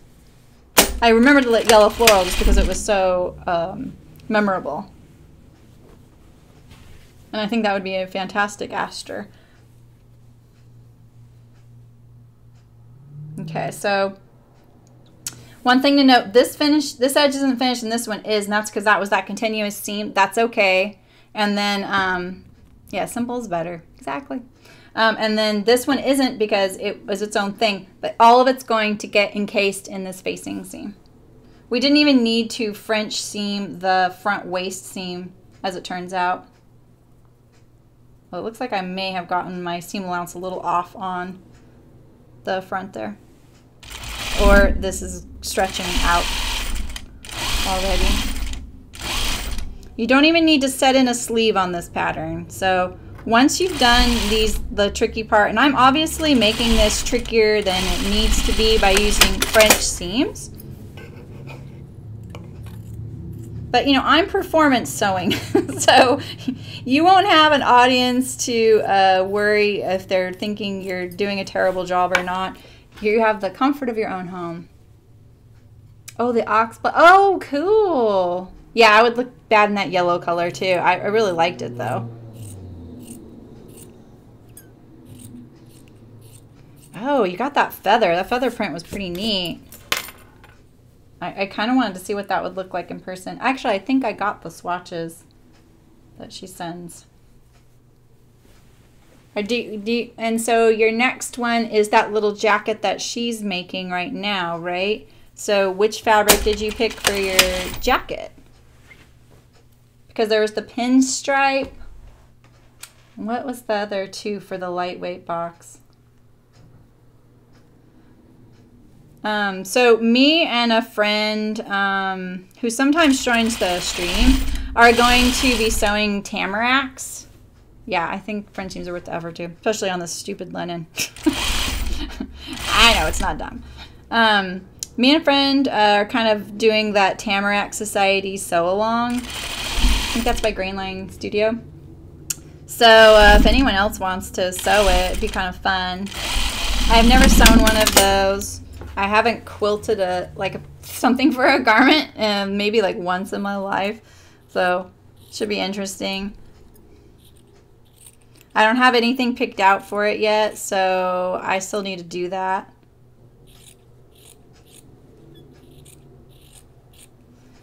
So yeah, I'm not even sure I'm going to do the next needle sharp box since it's a jacket, and I have so many little sweater cardigans that I wear, and I don't get much opportunity to wear them where I live because I live really hot. Oh, you picked that cream floral. Oh, I love your fabric choice. Yeah, it's like a 12, right? What's bangaline? Is that the fabric type? Like the, I've never heard of bangaline. It's always hard. I feel like fabric names are really make sewing part of the battle. Like the names and the types, just like you're saying, like picking the right kind isn't easy, you know? Yeah, and so, you know, when you're looking at fabrics, sometimes what you're reading is the brand name of the fabric. You know, like say Gore-Tex. Gore-Tex is a brand name, but what Gore-Tex is a waterproof, breathable fabric, and there's like a billion of those out on the market now, right? Before they weren't. But we call everything that's waterproof, we call it Gore-Tex even if it's not, and that's a brand name. It's like Kleenex for a tissue, you know? And it's the same with fabrics. You know, there's a lot of fabrics we call by their brand name when it's might not be that, and it doesn't tell you what it actually is. We just know it as that brand name, and we're not fabric science majors, you know. And fabric science is kind of a big major, like really big, especially synthetics. Okay, how did I do on my seam lineup? I'm a little nervous. Oh, that was lucky. That was actually lucky, you guys. I'm not going to say.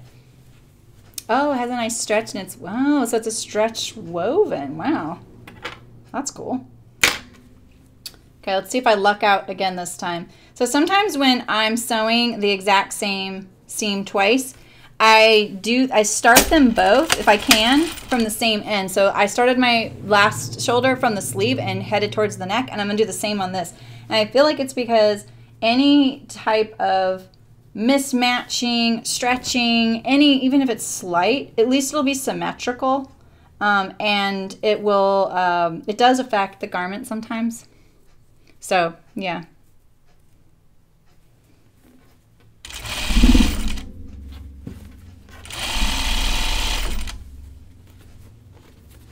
I'm not procrastinating, you guys, I promise. We're about to do that neckline.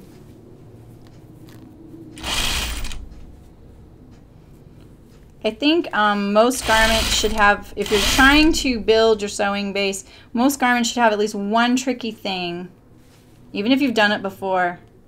It's always different every time we sew. And this neckline is probably the tricky thing of this garment. Not bad. It could be better. So if I were working some way, oh, one-way stretch. Is it lengthwise? It must be length. No, it's probably crosswise, huh? So if I were working at a company right now, like a garment manufacturer, like a designer, as a designer, I would have made this so that, like in like better wear, in like nicer clothing, they call it better wear, and then there's budget, moderate, and better. They're probably called something different now. You would want this seam here to be continuous rather than this be the continuous seam, because this is the showpiece. You want to set this on in one. And but because of this waist seam down here, that would add a layer of difficulty if we had to inset this in here and turn these right-hand corners. What the heck is that? That is a wrinkle. I'm gonna get rid of that. And so that's just my like caveat on that. Like that's how I would look at this, because this going like, you know, this seam being continuous is so much nicer than this one, because this is like, it's like the collar of the garment, right? All right, so now we're going to put on our facing. And I'm not worried one bit. I'm gonna let my dress hang off so it holds it on here. I'm going to kind of pull it under my machine here just so that it's centered. So I'm going to line it up. Oh, I need to do the, oh my gosh. I need to do the neckline seam. I'm not reading the directions, so I'm just, you know, winging it sometimes here. Okay, so I start at the shoulders, and I'm going to push the shoulder seams to the back, and I'm going to anchor this in a few spots. So I don't think it's going to happen, but I was really hoping I'd have a video a new video to upload and have it ready by Saturday, but I don't think I'm going to have that. Sorry, guys. I know you know, the 6 people I get watching are like hanging on the edge of their seat. Darn. But,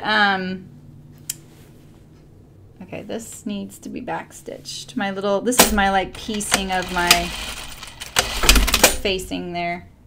I probably trimmed it after I sewed the fabric scraps together, and then I cut out the facing. I kind of had to be really careful when I did it. So this is a V. One good thing about piecing my facing together is now I have this like center line to follow. So I know where to anchor my point of my V. Because it's really hard when you're coming around a curve or a V and you're at an angle to it to know when to pivot. We typically pivot to the left of it by accident, kind of shy of that V-neck, and then our V is a little bit lopsided, and that's why. So if you have to mark that, I would totally recommend it. Like even if you just fold the fabric there and crease it so you can see the crease, and the crease is on the seam line, not the cut edge, that'll help you line up that V-neck. Okay, so I also need to, oh my god, you guys, I'm sorry. I'm sorry. I need to stay stitch this. I'm really doing a lot of backtracking today. Can't believe you're still sitting here. I'm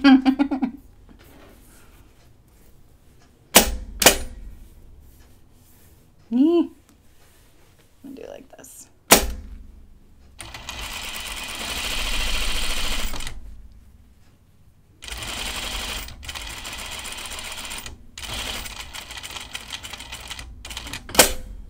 Stay stitching. It's a religion, right? Oh, the number of garments that I skipped this step on. Oh boy. I am a notorious step skipper. You can probably tell that just by the way I willy-nilly sew things together. And those steps are important. I hate to sound like a lecturer or like a sewing teacher, but honestly, they really are important. There's not any other reason for it to be there unless it is, especially like in production sewing. Yeah, you're not going to have as much stay stitching and pinning. You're not going to have any pinning. The pins aren't even allowed in a factory. They will fire you if they find pins on you, depending on the factory, but most likely, yeah, they'll fire you because they will get into the machines and blah, blah, blah, and it reduces productivity and yada, yada, yada. So anyway, I'm going to clip it right here and pull it a little bit and tighten it. But yeah, these steps are, they set you up for more success, you know, and if we're going to talk about having struggles and being frustrated, why wouldn't we do all the things that would help us the most possible, you know, as much as possible? Why is this coming out right here? Oh, did it get pulled right there? Okay, okay. Looks like I lost it right there. Weird. Yeah, we're not doing this because it's faster. So why not set ourselves up for the most enjoyment possible so that we want to do it again. We're not frustrated. We're not whining to our significant others about our sewing woes. And I have had them, believe me. Okay, we're back on track.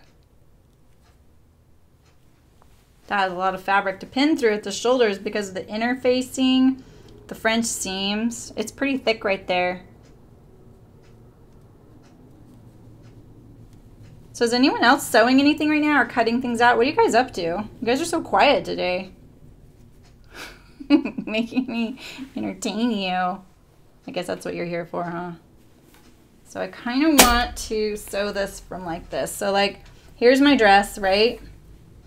And I'm going to lift it up and sew it from this side like this. That way I don't get in a pickle with my circle and getting caught somewhere where I have to like pick up my needle and start again. Because that happens. Okay.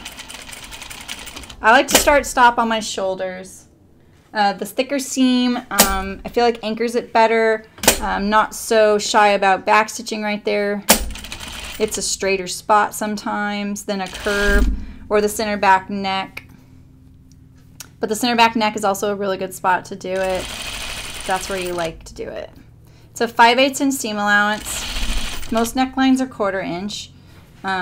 So this is something I have to remember to do properly. Looks like my stay stitch is a lot right there on the edge.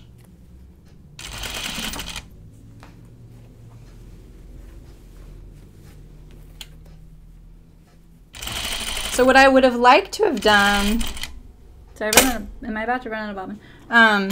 Is have sewn the inside last, or first, and then the outside last, but so that you took the outside piece and attached it on the top. Oh, I'm not explaining that right. So you could see where you were stitching. My machine sounds funny, that's why I keep looking. Okay, so I'm getting to this V. I don't want to stretch it out, so I'm trying to like make it relax just like this. I'm going to go to my anchor point down there.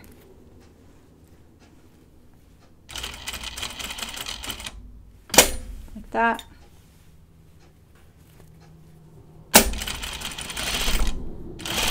Why does my machine sound funny?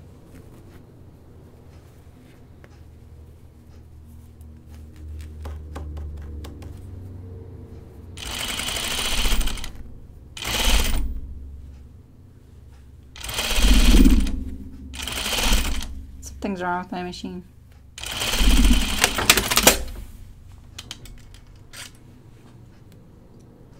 Yeah. Stop scaring me, machine. Okay, so there's my neck. I'm gonna clip. You have to clip. Oh wait, what's that? That's not good. That's not good. Yeah, that's when I was listening to the machine right there.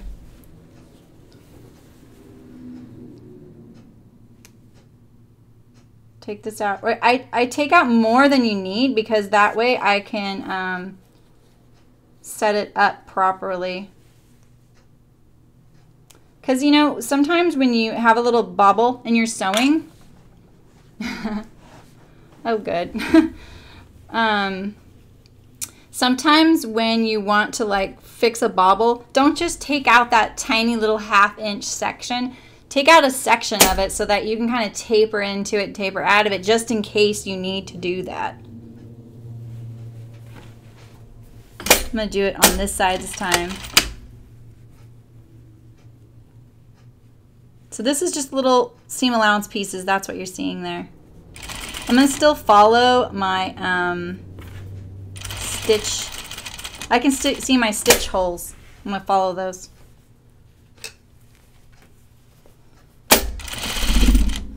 The factories are few and far between now here in the States. I really loved working when I was a designer and we had the factory on site. It was ideal. I love that kind of setup. I don't think I ever worked somewhere except for one company, and I was the pattern drafter there, not the designer, where the manufacturing wasn't on site. And even then, I only worked on the patterns that were domestic. So the factories were domestic, but for my side, so I was doing like, you know, 300 patterns a season or something like that, crazy. And then we had an offshore person as well, but she didn't have to do pattern drafting. She just did all of the rest of it, like spec sheets and sending it over, and she traveled to Asia and stuff like that. Okay, I think I'm gonna trim this down. It's just too wide for me. Be really careful not to trim the dress. I really prefer 1/4 inch seam allowances on necklines. They're more maneuverable, they lay better, and you can use the width of your presser foot. I like 1/4 inch seam allowances for a lot of my sewing, not for garment construction, but for necklines, facings, and collars, things like that. Little tricky bits.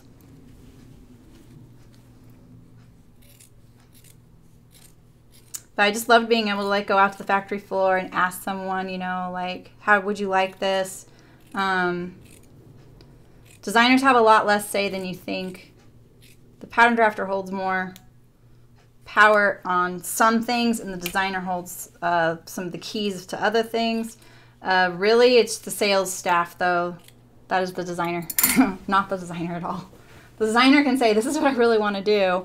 And the sales team's going to be like, I can't sell that. Sorry.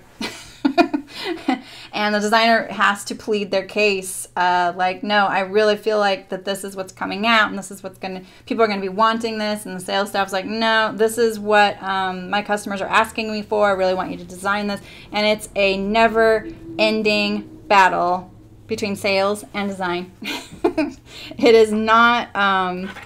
at all. The designer is like, this is what I'm gonna do, and here, everybody, this is what we're gonna do. Nope, not in the least. Those companies don't make it. So I could go on and on about this. Sorry.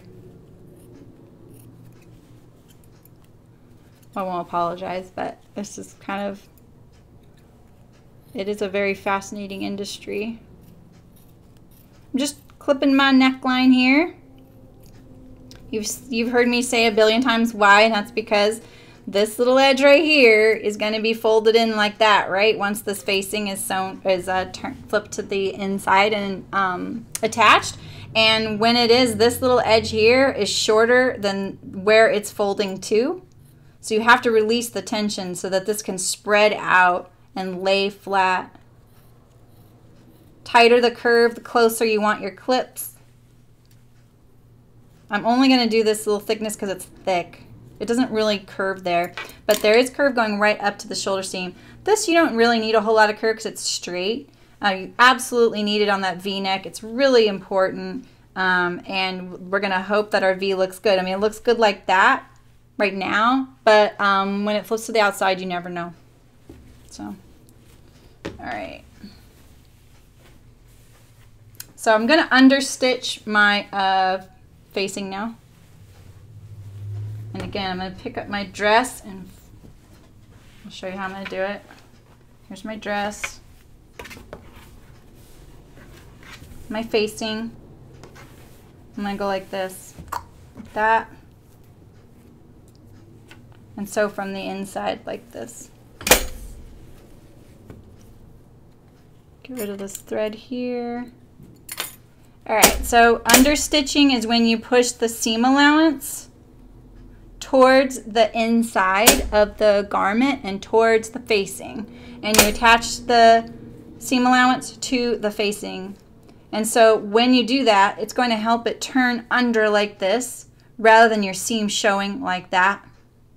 You want it to be more invisible like this. And so you do the understitch. Top stitching or edge stitching would be if you went through all thicknesses from the outside of the garment, which you could totally do. I feel like with this linen, I might go for a softer look. You wouldn't understitch something and then top stitch it. It's a little too much double stitching and can be heavier, and you can end up stretching it out, making it kind of flare. So I'm going to go for a softer edge on the edge of my linen because the linen does get stretchy, and just do the understitch.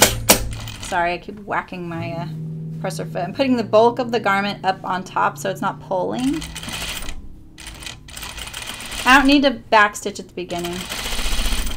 My machine still sounds funny. And maybe it's because of the different thread weight. That could be it.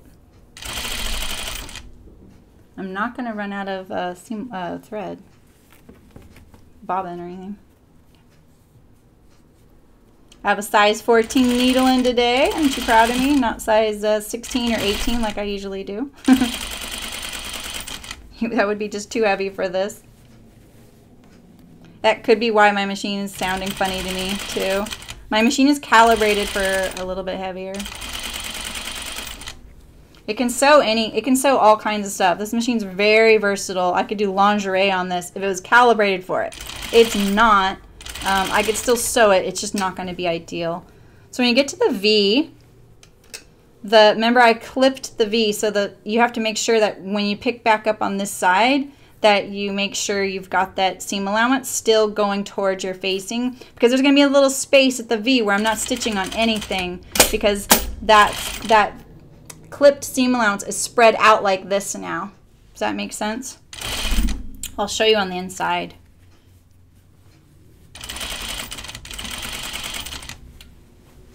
Why does my machine sound funny though? Hope that's it. So you'll notice like your facing is a little puckery, and it's because, remember, we're putting those stay stitches in there because we're trying to draw up all that slack and that combat the bias that's on there. See? All right, so let's look at our inside here. There's the V. This is the V right here. See, so see how the when you clip that open and you stitch the seam allowance to the facing, see how much it has to spread there to actually lay flat? Because if you didn't, your V just wouldn't be a V. I don't need oil. This machine has a it's sitting in a pan of oil. It's pretty interesting. It doesn't sound like that. It's brand new anyway. It's sounding like I'm missing a thread loop, or, oh, you know what? Maybe this is it right here. I found it. Yeah, I knew it. See, I know, I can tell. The thread had caught on the wire right here. You can't see my wire right here. I kept looking there, but I didn't see it. All right, so I'm gonna iron this now. Well, here's my V. It looks pretty good. See? That's not the right side either. That's the inside. So before ironing, let's see how well it's going to the inside because of that understitching. Not bad. Let's get rid of this thread right here. Oh, that's just my start and stop right there. So I haven't ironed it yet. And see, at least the stitching is wanting to be on that facing. Let's iron it.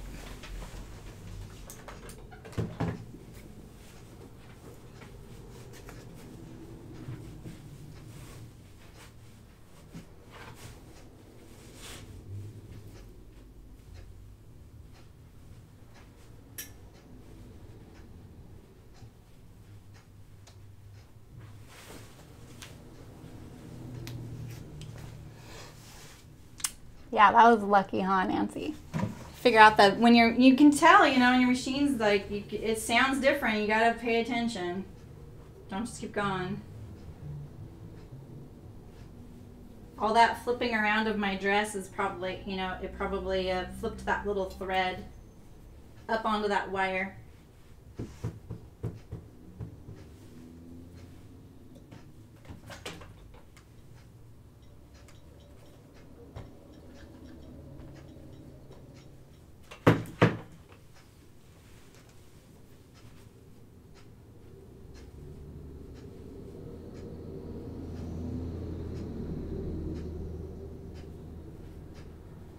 Okay, I'm just ironing the edge here. Sorry, you can't see what I'm doing. I'll show you.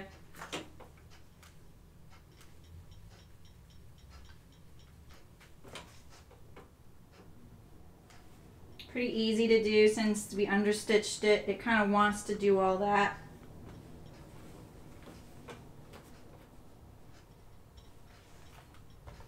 I need more steam in my iron. I go through a lot.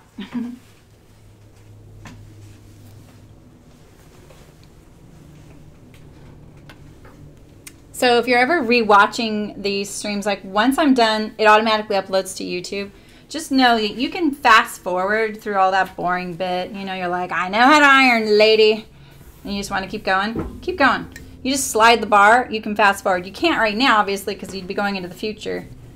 It would be nice to know how this turns out, but I don't think that's going to happen. Okay, so we're going to pin this from the inside, but we're going to sew it from the outside. And so there's a way that you could have done this without doing this next step at all. And it would be to, wow, gosh, could you do that? Yeah, because of this waist seam right here, it's really tricky. I was going to say you could make this and then just sew it as one, like make this whole thing as a unit and then sew it as one to that line there. But you can't because of this little inset. So this is probably your best option. I know it's a scary option. But the more of these you do, the better you get. And because we're going to sew it from the outside, we're going to know how it's going to look as we're going. So we don't have to worry if we sewed it in the right spot. Because I think that's the biggest fear when you're doing these things. So when I pin this, I'm going to pin it, the fold, just past, there's my stitch line right there. I'm going to fold it just barely past that. And I'm going to pin perpendicular like that. Put quite a few pins in some of the spots because I want to guarantee my accuracy, you know. I'm just trying to make so you can see this. This isn't normally how I probably would do it. I might take it to my table actually.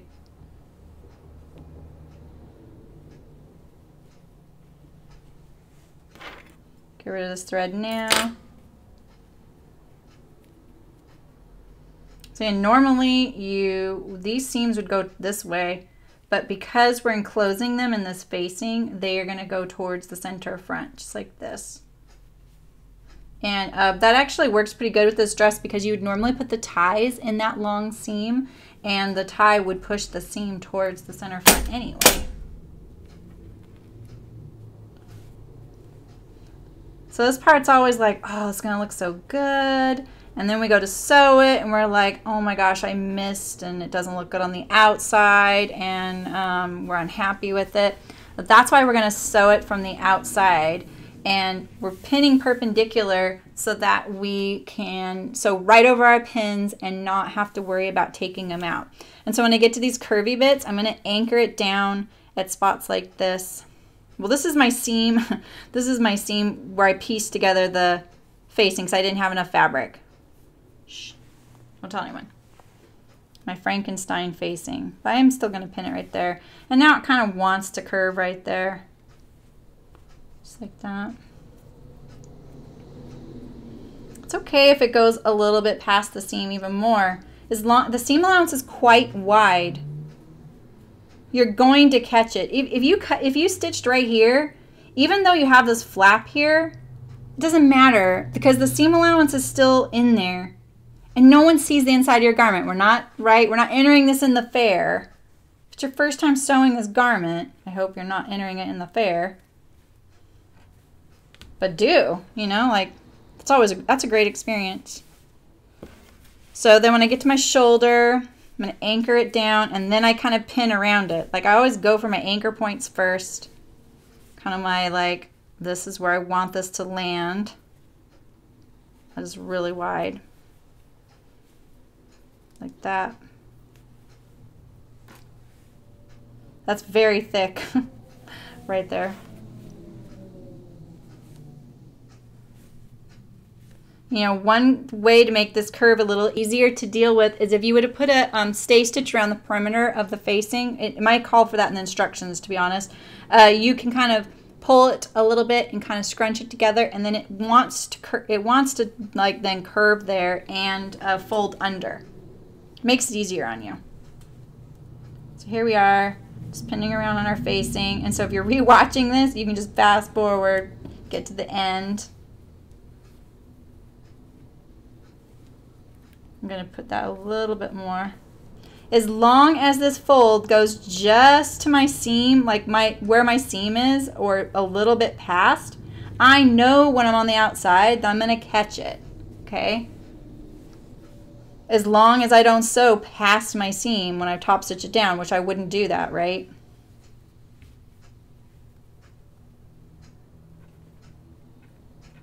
No one's going to see the inside of my garment. Not when I'm wearing it. I used to have friends scrutinize my clothing on the inside. Mainly not as a critical thing, but more like, oh, how did you do this? Or how did it go when you got to this point, you know? And I feel like it's good to share that kind of thing. And there's plenty of my garments that have pretty big oops inside. I think one time I accidentally like nipped my facing with my scissors.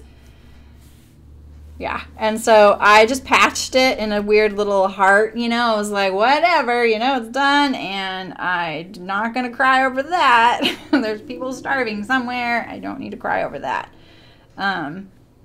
Definitely have had plenty of crying sewing days. Just the other day, remember that Archer I just finished? I was putting the buttons and buttonholes on it, and I remembered when I tried it on, I was like, these sleeves are just too big for me. So I decided to take the cuff off and make the sleeves shorter and make the cuff circumference a little bit, actually a lot smaller. And then I finally wrote this down on my pattern because I just cut 2 more Archers out that I'm about to sew.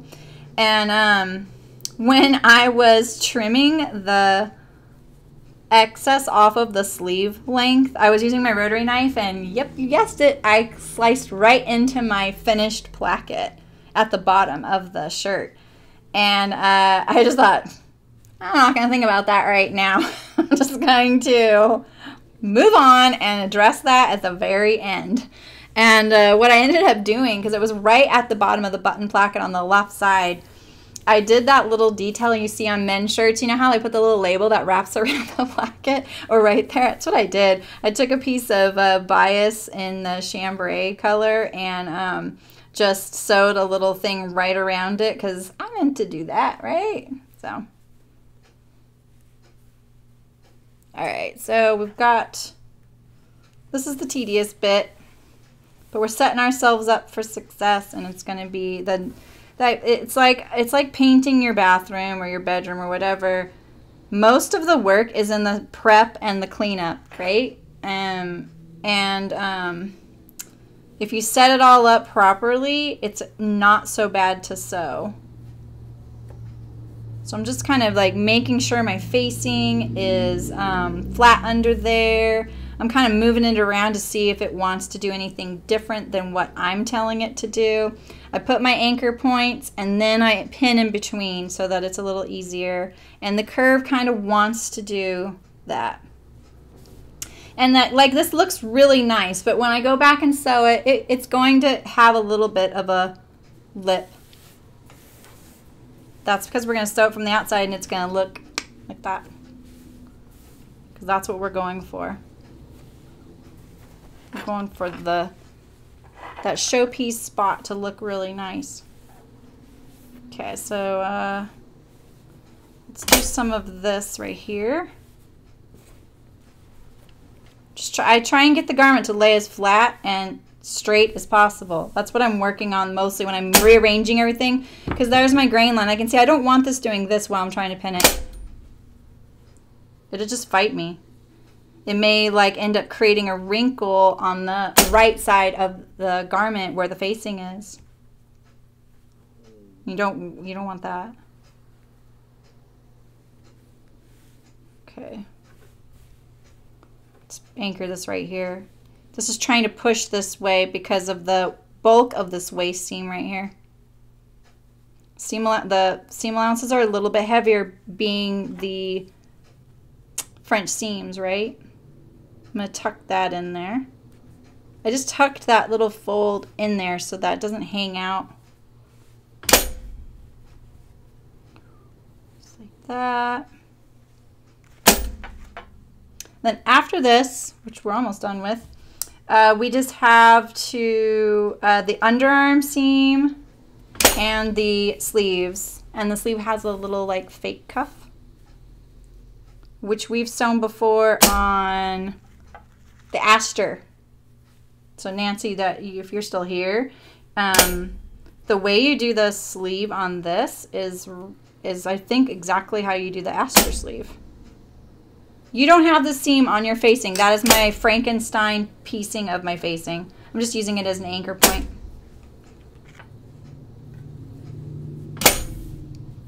My machine gives up on me if I don't keep pressing I'm pressing the presser foot, and that's what lifts I'm pressing the foot pedal, which raises the presser foot.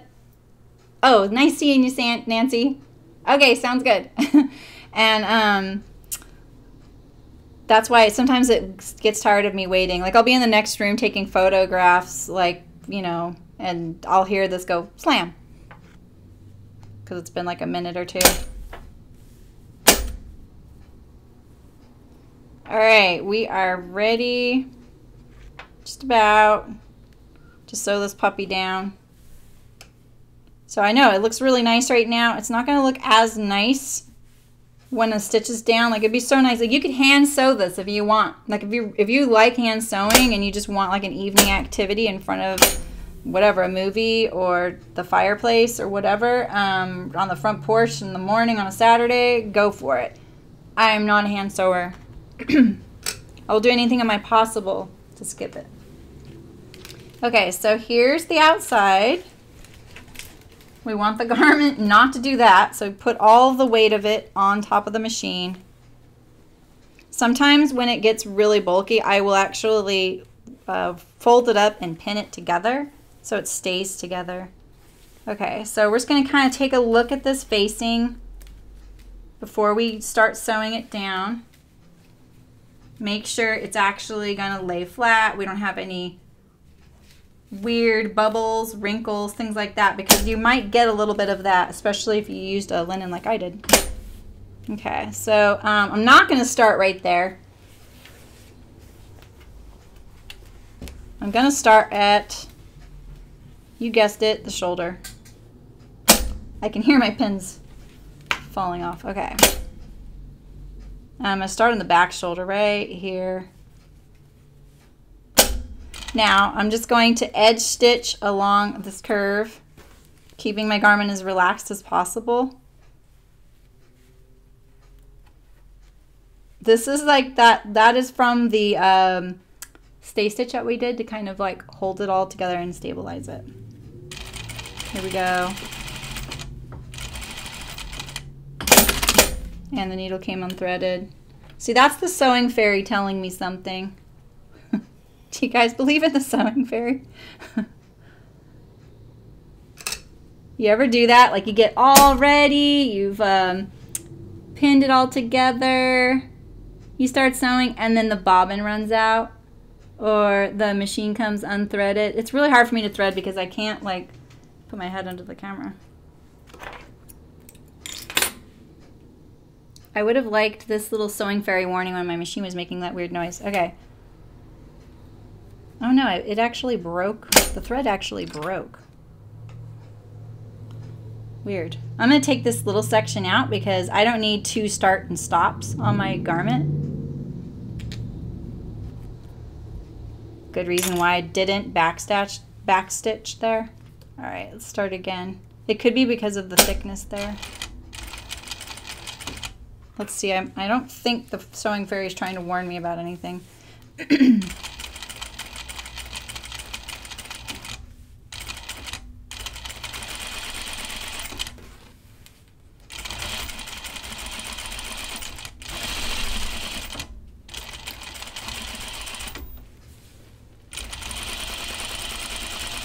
Okay, just motoring around our neckline here. It's kind of nice to get your feet wet on the back before you get to that front, so you kind of get into your groove of your top stitching and the flow of things. I'm gonna take this needle out right here because it's so thick right there. I mean a pin, sorry.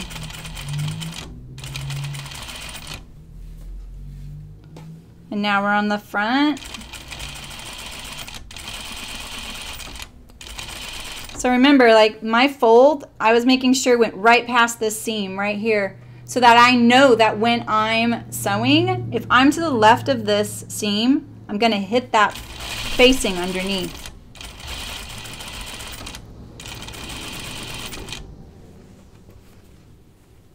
I'm kind of holding this bulk of my dress right here so it's not pulling. We don't need it to be pulling against the needle and fighting us. We're just sewing right over our pins. I'm getting to this corner when I'm going to pull it out because it's at an odd angle. I don't want to accidentally hit the head of the pin, and it's really thick right there because we have the French seam conjunction there of the panel and the waist seam there. Turn. And I'm going to actually take this pin out because see, it looks wiggly right there. Oops. And I don't want it to be not straight.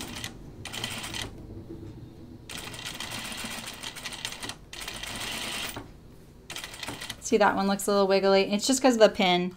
It's like kind of scooching it up so then it looks a little wiggly. And I don't want to immortalize that wiggle by top stitching it down. So I remove the pins. Get rid of this one. So you don't have to remove them all. Just remove the ones that you think might be potentially foiling your efforts. Other than that, you can just leave them in there. For the first time ever, I broke a thread on a pin because I grazed the pin so closely that it actually broke the thread. I've never had that happen. But yeah, anytime you're sewing your seams, you should always pin perpendicular. That way you don't have to let go of your work. You can just keep on sewing. Sew right over the pins. Okay, I'm taking this one out because it's very thick right here. All right, drop my scissors. I'm going to trim my thread now, and now let's go to the, that's just the, can you see it? It looks like I got a wrinkle there, but it's not. It's the thickness and width of the French seam. That's what that is. All right, let's take it to the inside. We're going to pull all our pins out and see how it looks. So see, I do have that edge. Yeah, it's not a couture technique, but it looks great on the outside. We didn't have to sweat working on the inside and how it looks. We just need it to be secure. The seam allowance is wide enough to do this technique so that you know you've caught all the raw edges are inside there. Nobody's going to see it. It doesn't even look bad. It just doesn't look probably as tidy as we would want it to usually, because we tend to want the outside or the inside of our garment to look as good as the outside, you know, especially on a step like this. It's not 100% necessary, but see, look at that, how close I got there, because this wasn't going past that fold, and here I've got a little bit hanging over, but look, all of the raw edge of the seam allowance is inside there. It is perfectly secure. Easy peasy. There we go. I don't get to use my other little trick, but hey, that one looks good. See, look at that. Looks good. And all that fussing when we're trying to keep that neckline tight, we're going to make it lay flat on us, and that's what we really want, to lay flat on us and not wing out or get stretched out or anything like that. All right, so now we're going to do our side seams and our cuffs, and then we're done. And hems and tie. I may do the tie off camera. I'll show you what I'm going to do, but I didn't do it in the side seam, obviously. Yeah, this lightweight thread keeps on threading. My needle threads left to right. That's why I want to put my head to the left. I really should get a needle threader, huh? There we go.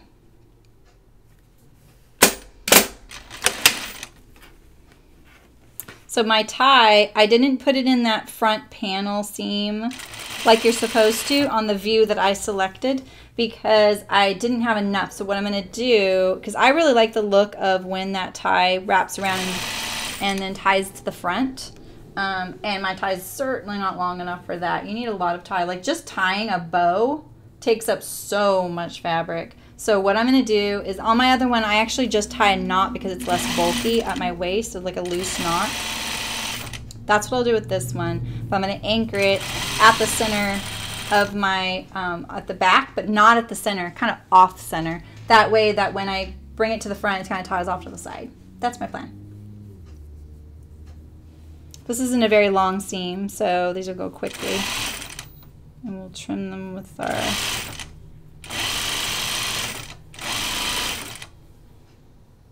I'm trying to go a little slower because I know people sometimes want to be able to sew the same thing. But at the same time, I know for me, I'm a really impatient person. I tend to pick videos that are like 2 minutes or less. I'm really impatient.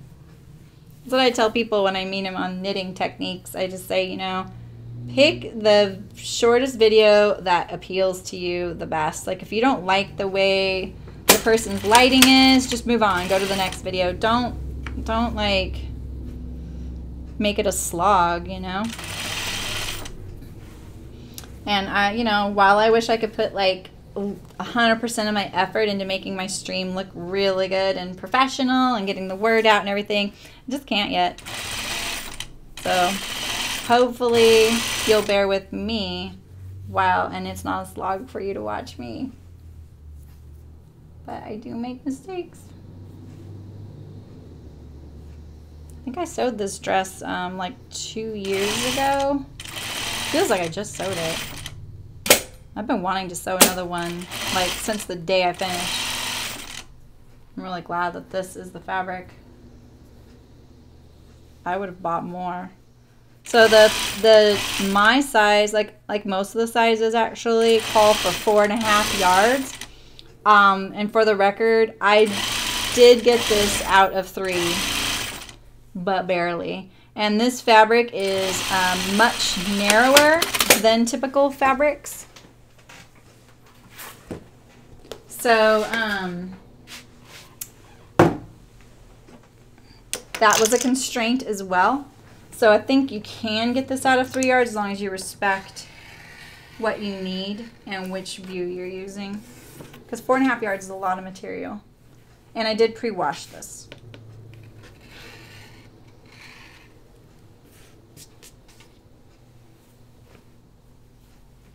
Okay.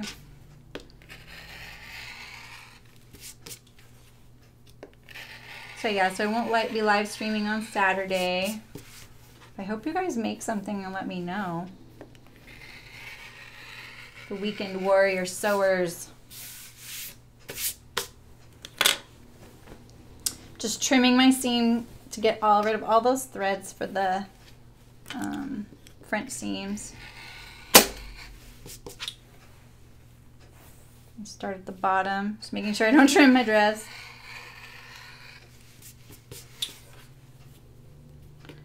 I want to handle the seam as little as possible so it doesn't fray. Because it obviously, just by handling it today, it's already starting to fray. I'm going to get rid of this thread right here because I know it'll poke out of my seam from my pocket hem. Okay.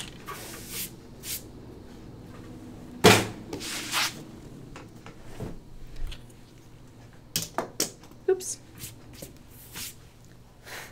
I'm always trying to keep my surface as clean as possible. My floor is a fright.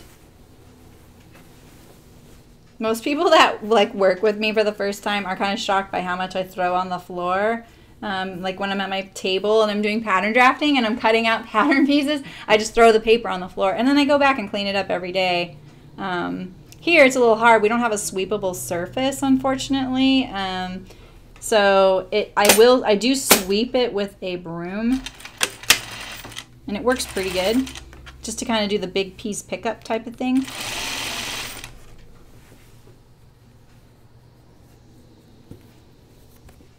This tea house is going to look drastically different than my first one. You've seen me wear my first one. It's in my intro video, I know for sure.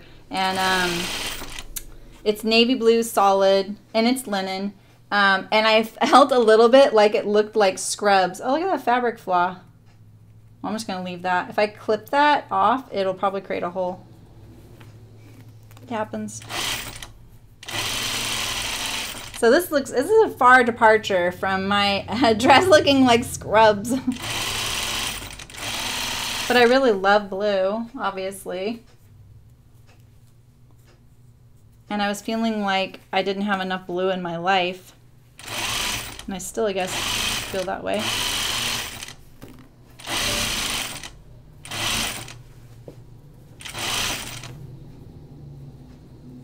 Okay.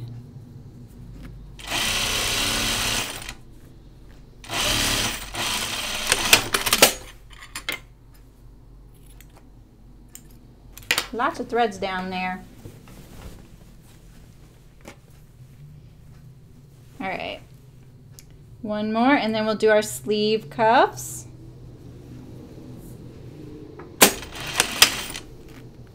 So yeah, I'm going to do the tie. I'll probably sew it together, but I'm going to have to position it because I'm going to tack it kind of off center on my back so that the length is correct on the front. Because if I just tack it at the center back of my waist, but I tie it in the front off center, one side will be shorter than the other. So I kind of want to figure out where I want to tack that. Maybe I'll take a chance, tack it so I can see. As long as I don't pull on it a whole lot, it won't like leave holes in the fabric if I have to remove it. And move.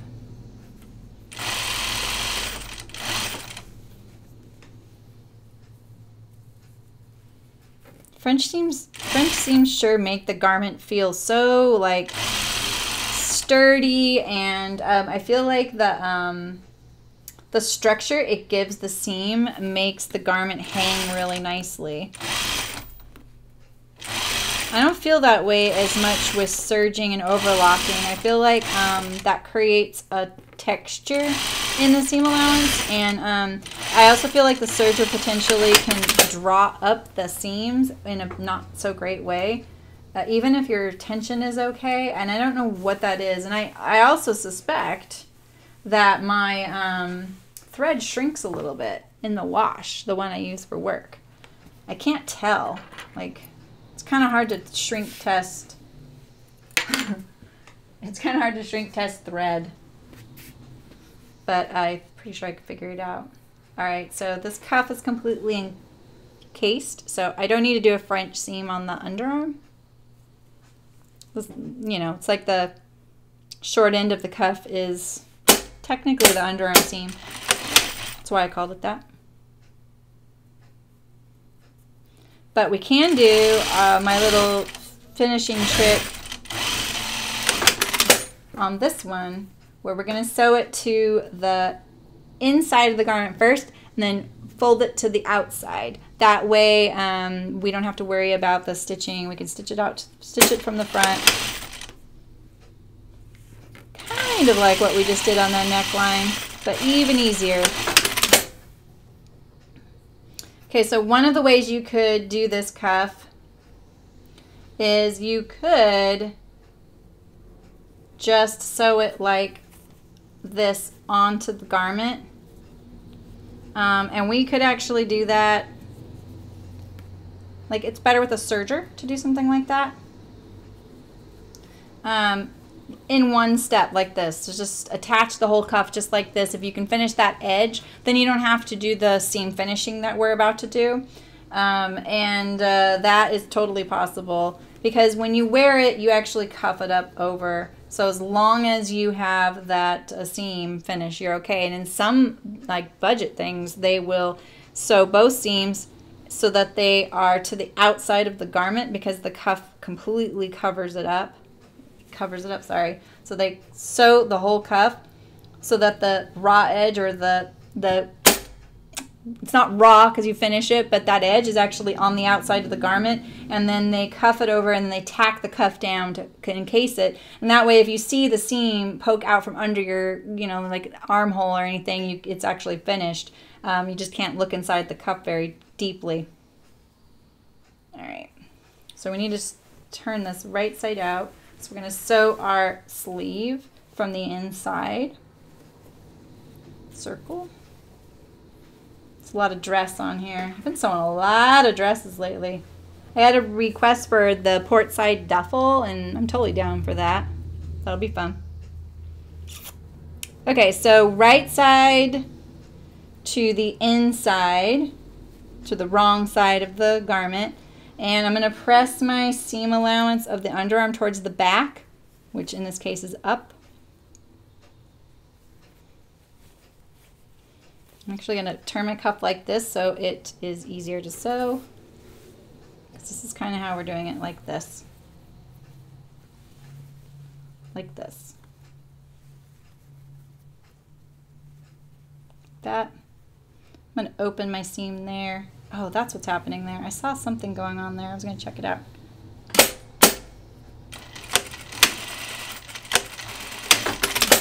Okay.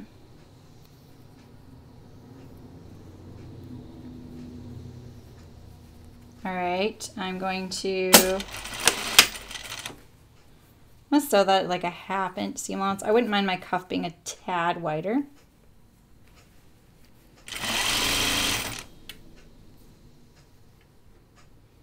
And my shoulder seam is going to go towards the back as well.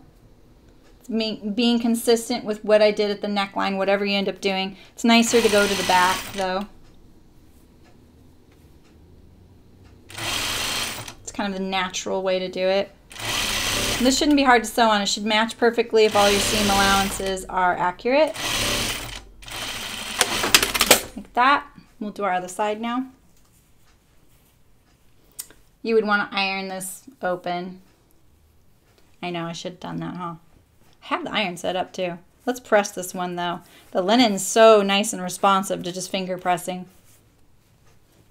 Okay, we want it right side out.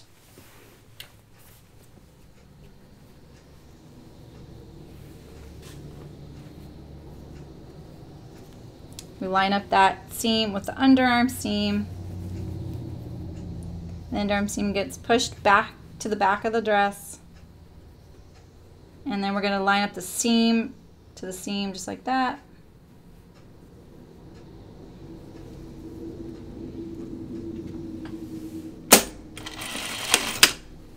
Once I have it anchored, then I kind of arrange it. The machine's kind of my third helping hand there.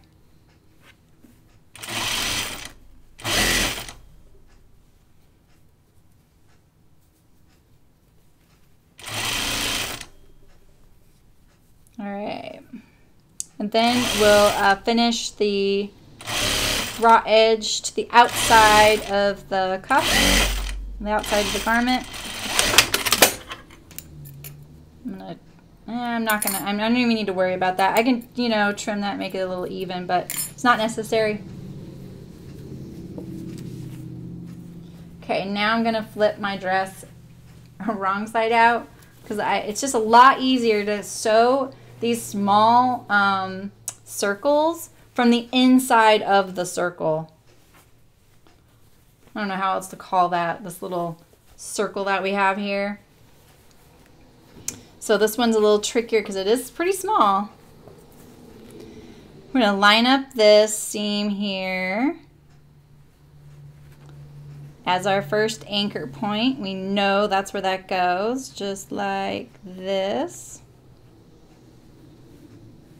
Do a few pins.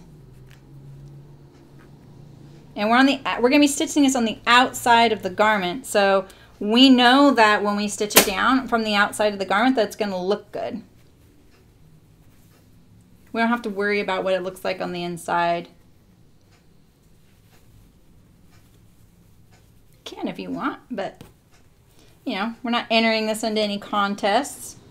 Okay, you know what I actually want to do? I think this will set us up even better, is I'm going to notch the halfway point of this cuff. Just like that. I'm going to do a little nip, and then I have this little triangle. And I'm going to do the same for the inside here. I'm not going to trust that the shoulder seam is the halfway point because it most likely is not. And it's not. See, so here's the shoulder seam right here. And this is the halfway point right here. So we're going to nip that like that. And now we have a anchor point for this spot to this spot right here. And you could actually do that here too. You could do it in quarters, just like this. Now you have your centers. Now you just line it up like this. And you have your quarters. And the same with the cuff. I mean, why not make it easy for yourself, you know? It doesn't have to be any harder than it already is. Just don't want to nip too much because that is your seam allowance. You could do just a little like that too. But because I'm folding it, it's a little easier to do it this way. Alright, so now we'll get back to our anchor points and pinning. And so you would want to iron this whole thing. Would you guys like me to iron that? Will it stress you out less? Let me iron it. Let me move my board there. We'll get the other one ready while that's heating up a little bit, and then that way we can iron them both at the same time. So I'm just going to mark my center of my cuff, and then I'm going to line up those two centers on top of each other like this. It's all geometry, right? And I'm going to do my halfway points. There are notches on this cuff, and I'm really sorry I'm not like following those, but I tend to do what will make the most sense to me. Because sometimes if I know that's exactly what we're going to be doing, like sewing wise, like I know this cuff, how this cuff goes onto this dress, right? So I don't really need to sew it a particular way if I know how to sew it in general. So you can always apply your own sewing techniques to anything, as long as the pattern is set up for that. There's lots of ways to get to the same conclusion and doing the one that makes sense to you. I even noticed there's different sewing techniques just as there are in knitting in different countries. So it's kind of interesting.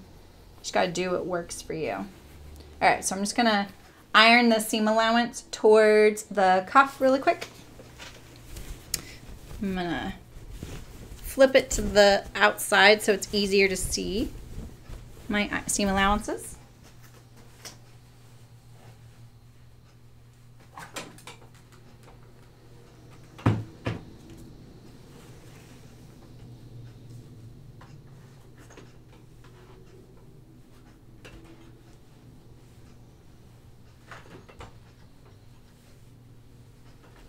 Maybe I'll even press this seam allowance on the cuff open a little bit so that it wants to stay that way.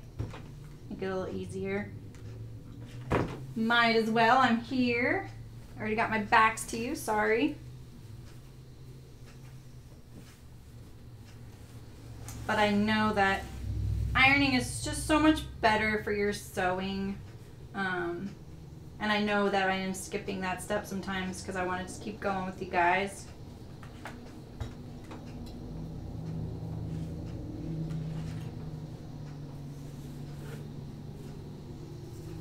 Almost done. Just doing my cuff seam, the short one. And I just need to do one little spot right here.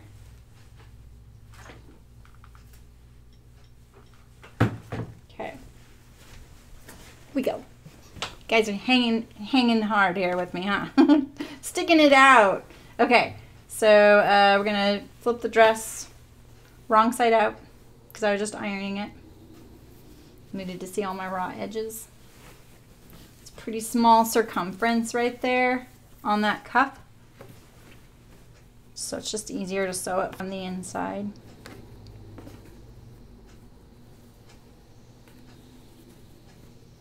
All right, so we've got our anchor points, right? We just did all of our little notches. I'm gonna start with my underarm. There's a lot of dress here.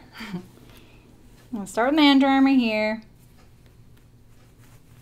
Like this, and I'm probably only going to pin my anchor points and then wing the rest.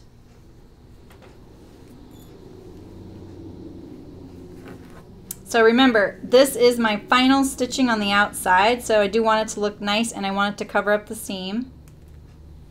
Kind of like what we just did on the inside of the facing, except we were covering up the inside seam. This time we're actually got a raw edge on the outside of the garment, so we need to make sure that we are covering up all of it. Ooh, it's just so much.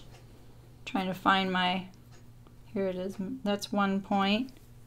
Here's my halfway point right here. There it is. Looking for these V's. They're very visual. That's why I tend to do the little V's. I do like when I notch the garment, when I'm sewing it, I just nip into the fabric a little bit. But when I'm doing something like this and I know it's going to be a little tight, I try and make it a little more visual.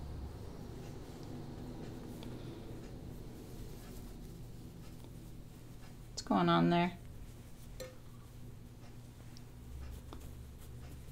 There we go. The cuff's hanging up on itself on the seam allowance here. All right, so this linen is very tacky. So there's my other little anchor point right there. And here's my last one over here.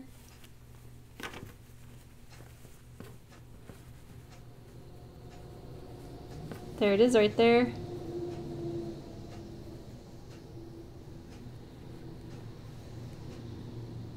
Making sure it's right on top of it because I don't want any torquing. We just say no to torquing here. Okay, so our seam allowance should be staying inside of there because we just pressed it, right? So we told it what we want to do. And we're going to trust all of our anchor points and our pinning. because we really don't have much room in here to move things around. Where's my underarm seam? Oh, here it is. It's this one here, this pin. I'm going to start on my underarm seam.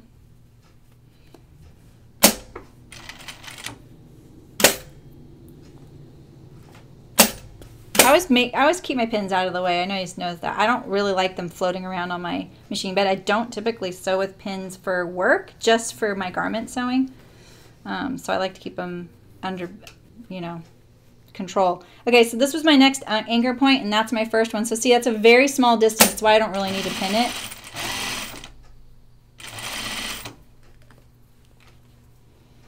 And we're going to look for our next anchor point, which is right here.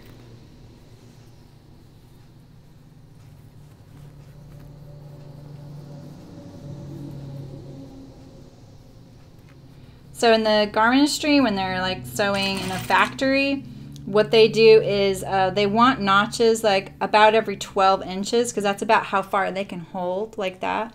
And so I always think about that, like it's kind of the same in garment sewing. You can only go so far, right? This fabric is like really, really bubbly right there. Just don't want torquing, so I'm going to ease that in the best I can. Like that. Where's my awl? My magic awl. I'm going to hold that just like that. Oh, did I just break my thread? Shoot. I just broke my... Oh, no, I didn't break my thread. Oh, darn it. Why did I think I broke my thread? Oh, because I saw this. I thought that was my thread. Darn. I don't like having extra back tacks on my seams. It's one of my things. I think now I've unthreaded the needle, though. Darn it. So the other thing I'm trusting is that, you know, I'm folding it on the same seam allowance. That's why I can kind of like do this. Am I sewing? Am I sewing? Yeah, I'm sewing. Okay, good, good, good. Making sure.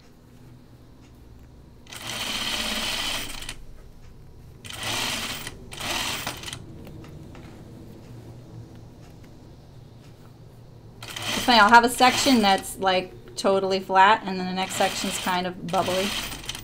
It's like, you know, when you cut out these, it's almost harder when you're cutting out your pattern pieces, like your fabric pieces. It's almost harder to cut out the really straight pieces. And it's not harder. It's the same as all the other rest of the garment. It's just more noticeable how wiggly the fabric can get and the grain line can get off when you're cutting out the straight ones.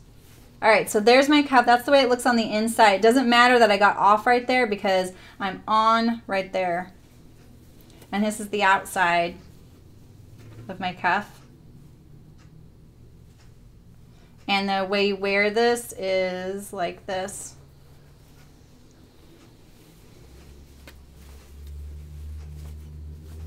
So here's the outside of my garment, and then it folds up over itself like that. Like that. That's your sleeve. Just like that. So yeah. Once you wear it and you kind of get it broken in, it wants to stay kind of in this cuff form like this. But that's my outside. That's what we just sewed. So it's kind of a guarantee that it'll look good. That's what we want, right? We want guarantees. All right, so we have all of our anchor points on this one as well. They're ready to go. So I start with my underarm seam first. I always start with that first. I know without a doubt that lines up there because it's the exact same piece on either side, right? Because it was a cut piece and now it's a seam. I know those have to line up with each other. And then if I trust all my markings and my anchor points that I did after that, all of these line up to each other as well. So you want to make sure you have the same seam allowance that you used the first time. Line up all of your anchor points. I do my two far away from each other and then I do the ones in the middle afterward. can even do this and kind of get an idea of where it's at. Right like that.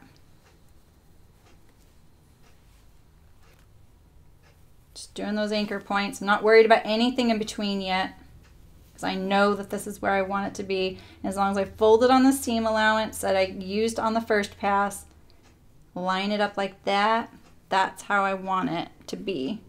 And then I'm gonna make it so. Literally.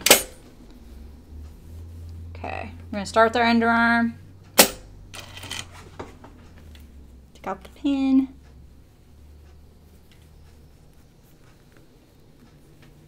Then here's our first anchor point, and so I just kind of tuck that under a little bit, just like that.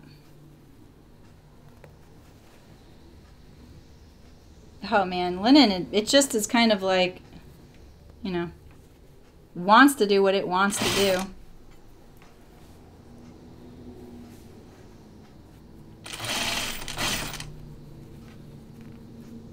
There's my anchor point. Just like that.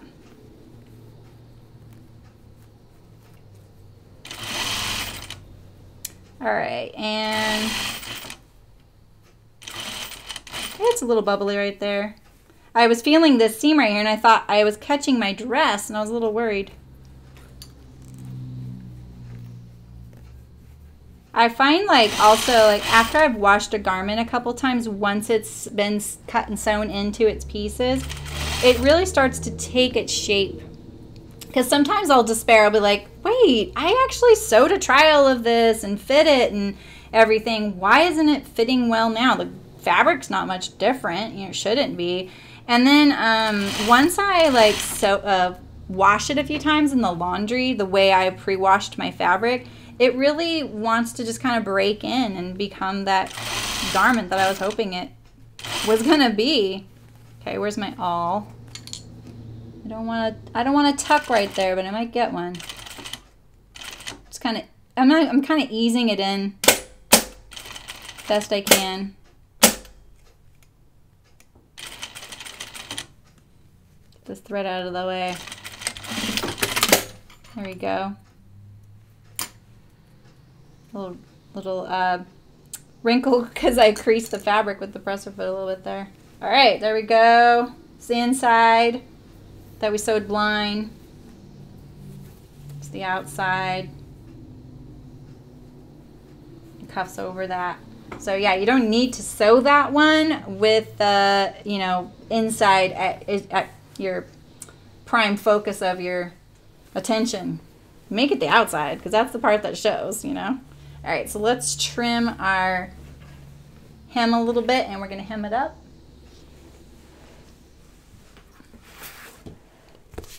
You like my little portable rotary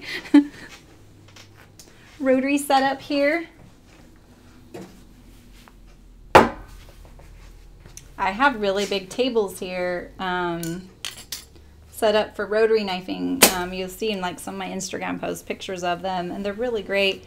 It's like the #1 recommendation I give to people when they're home sewing is like I've been asked like, oh, what's your favorite tool? And it literally is my tables. Like I just love having tables I can stand up at and not have to be like hunched on the ground or you know, on the dining room table, because I did that for a long time. Yeah, I'm not doing this very scientifically. I do not.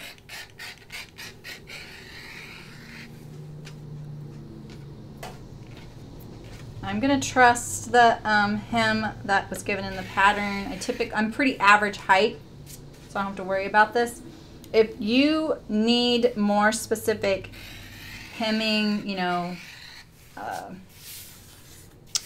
measurements, you know, like where you want your hem to land and you need help getting it pinned, what I always recommend is wearing the shoes that you plan on wearing with the garment, and then having the person pin, like take a ruler and measure up from the ground in a parallel line from the floor all the way around your dress or skirt or pants or whatever you're pinning. And that way you can get a nice even hem.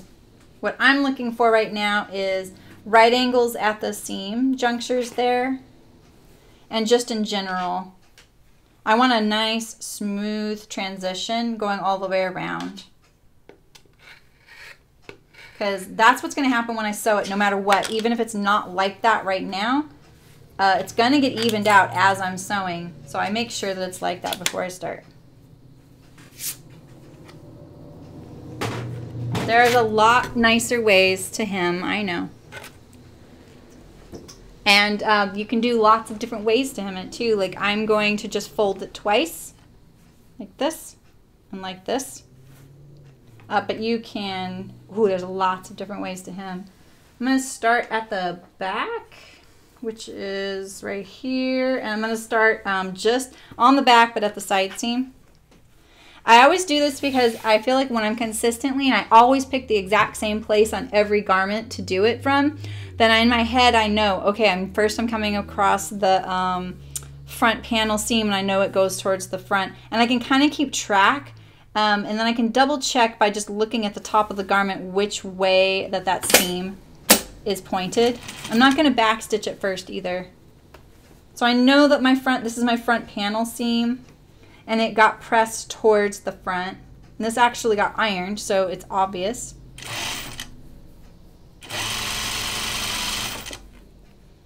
It's a slight curve, so it's going to be a little finicky, because the linen, you know, it wants to grow, it wants to bubble, it wants to do all kinds of funny things. It is a really funny fiber. But when it's on the grain, it's a lot better behaved, you know? So you need to make sure like you are cutting things on the grain line. That could be ironed better. Ooh, I really ironed that weirdly. Oh my gosh, it got caught under my iron funny. Gotta fix that.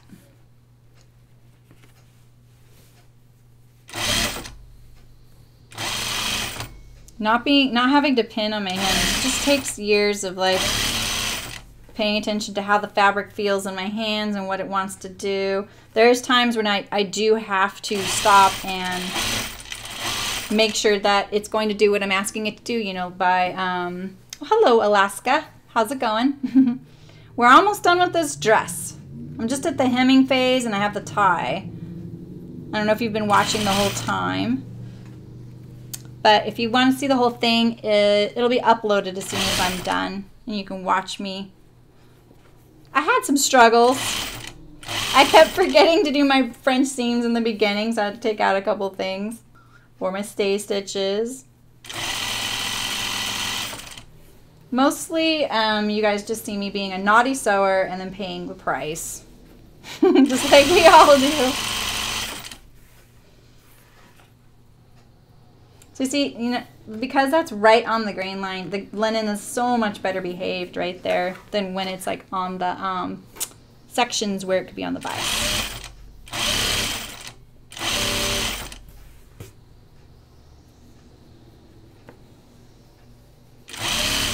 Almost to the beginning, and then I'll back tack when I get there.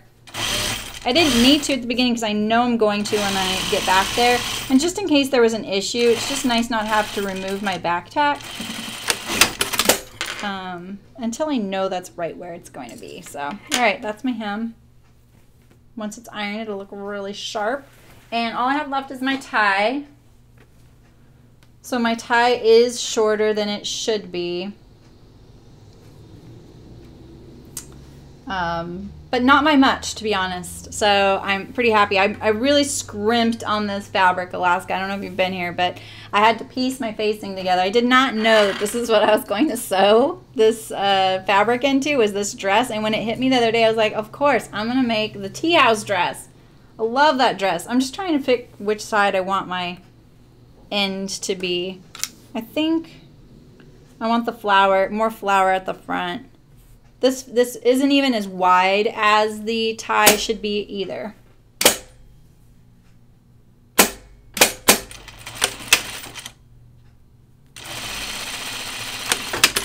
And there's a good chance that the fabric name may just be showing on the outside of my tie. At least I can tell people what it is if they ask. I think I'm going to stitch this down so it doesn't create a weird bubble. I don't know if this is a good idea or not, but I'm just going to do it. Because that's going to be on the inside of my tie. I really want that to be as smooth as possible. So the way I'm going to do this is, sorry I just bumped my mic. I'm going to sew around the perimeter edge of the tie. I'm going to leave an opening kind of to the left of the seam. And then I might top stitch it shut, or I may hand stitch it shut. I'll probably top stitch it shut because I think that this fabric would benefit from having some stability to it. I did one of these with interfacing in it, and I feel like it was a little bit overkill. I'm trying to decide, do I want a little angle here? Because it's a little tapered there because I ran out of fabric. I'm just going to wing a little taper there. I can't be too attached. I don't have enough fabric. All right, so that's my anchor point. I'm just going to stop just shy of it though. And doing this tie, cutting it on the grain line is really important for it to be easier to sew. Otherwise you get more torquing. I mean, you can see, like, look at that seam allowance there. I really didn't have much fabric, so I'm going to correct that deficiency right there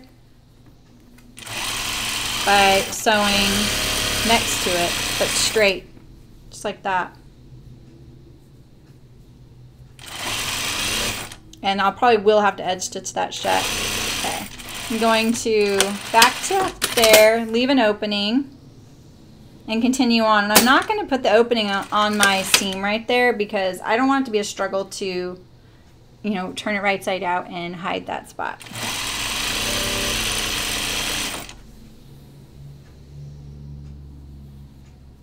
Almost done with this dress. Maybe I'll wear it this weekend at my show. Be fun.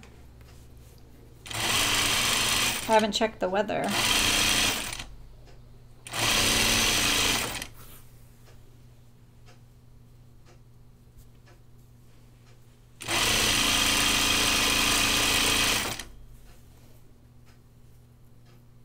I'm going to do that kind of little taper that I had on my other one.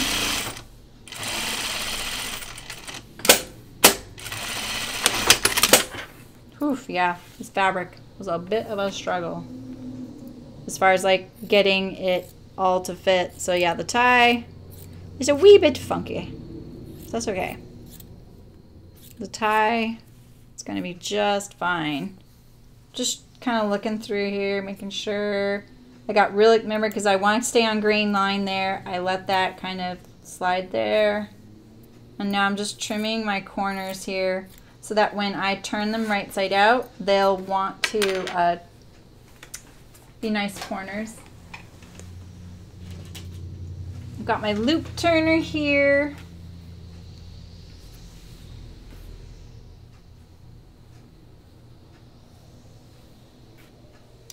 I just insert this in here. It's just a little loop turner. It's got a finger hole here.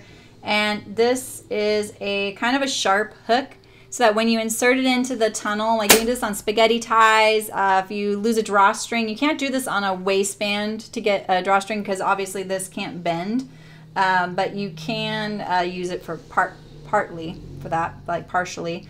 So this little hook, you grab the end and then this clasp holds it in there, whatever you've grabbed. Kind of secures it. So you slide it along like this. See, my little loop is still sitting there. Put my finger through so I don't lose it. And then, actually I'm gonna hold it. So I'm gonna stick that little hook through the seam allowance. My stitches are pretty small. So there's my hook. I don't want that little clasp to go through that spot. And I just do a tiny bit. If you do too much, it gets kind of clogged and doesn't slide. So now I have this, and it just slides. I'm just trying to make sure it doesn't get unhooked. This is really easy. Like when we did the, what was it that we did recently? The Charlie Captain spaghetti tie. I think I lost it a couple times on that. That fabric's a little stiffer and thicker. This is nicer. That's one side. We'll do the other side. It's a lot less painful than using a safety pin, right? This thing is worth it. You know, like when I don't buy a lot of gizmos to sew with, but when you need something like this, or like when I wanted a pinking shear rotary knife blade, that thing is expensive. So that's what I save those like 40% off coupons we all get occasionally. Okay, see, I fell off the hook there. That's what you use those for, just the little sewing gizmos, you know, like the things you're like, do I really need that thing? And I've been using the pinking shear blade. Like I barely ever use it. I use it just for fun little projects. Okay, once it gets out, I take this off so I don't have to worry about it. And then just do it all by hand then, because I've got something to hold on to now. Pretty nifty, huh? When I was in college, they called this a bodkin. It is not a bodkin. I don't know why they called it that, and I'm not even quite sure what a bodkin is. I looked it up once, figured it out, and now I've forgotten. So the little hook sometimes pulls out the fabric of the seams. You just gotta be careful that it's all like tucked back in there and looks good. My tie is definitely smaller than the one they recommend for this dress, but I ran out of fabric. See, look at that. See how the hook did that? So if you have a really delicate fabric or one that will fray or just pull right off or right through, don't use it, or be really careful. Or what you can do is attach something to that you can take off later, like sew a little piece of fabric and then attach the hook to that piece of fabric and then pull it through. You don't want to hurt your garment. Like I am, right? I don't want to hurt it. I have no fabric left. There's nothing to speak of. All right, I'm going to iron my tie. I want my back tee for a little bit.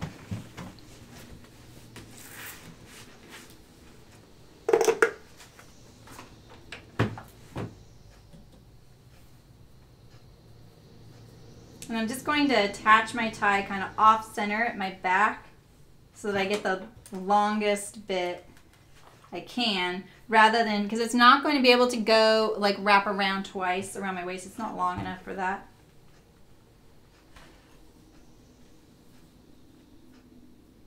My iron really needs some water.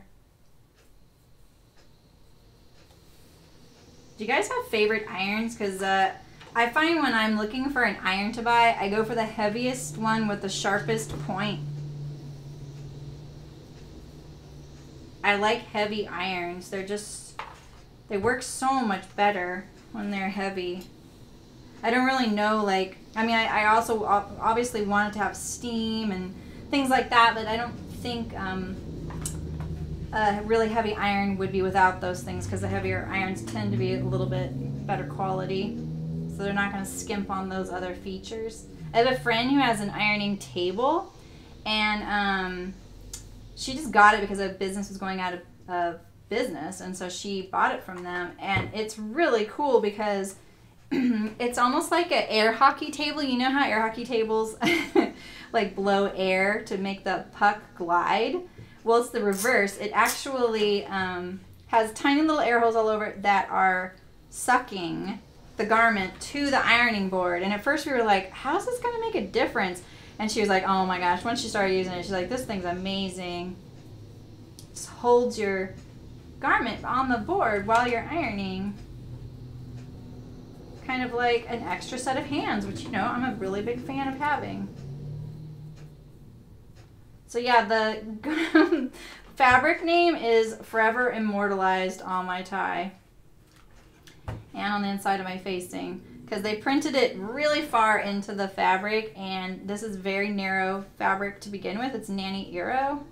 I've never, that I know of. I feel like maybe I've sewn with it before, but it didn't really have the buzz that it does now, and now I'm realizing, oh, okay. It's a thing. It's a Japanese printed fabric. Don't know much else about it beyond. I'm not a fabric groupie, unfortunately. Sorry. I'm the worst person for that kind of stuff. All right. I'm back. And I think all we're going to do is gaze at this dress. I'm going to attach the tie. I'm going to try and attach the tie to a spot I think will work. There's my cuff, my sleeves, the facing. And I love this dress just because like there's no zippers, no buttons, no buttonholes. Wash it and you may have to iron it a little bit, but it's actually a pretty easy dress to iron because it's flat. The tie takes me the longest on my other dress to iron. That, and I think I do the hem and then the cuffs, and that's it. That's all I do really on my other one, and it is linen as well. So I think that I will tie it right here on the like off-centered. So I want it on my right back, which is right over here. And I'll probably just like tack it like that. But I'm not going to do that yet. I'm going to try it on and make sure. And for now, I'm going to probably edge stitch this whole thing so that the hole is closed and it offers it a little bit more stability, and maybe I'll have to iron it a little bit less. And then we're done. Look, see, look, my fabric, my tie has the fabric print on it.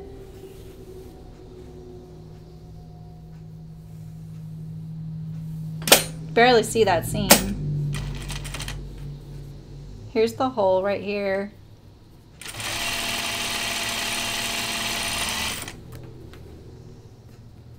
Ooh, I didn't do a very good job of ironing that right there.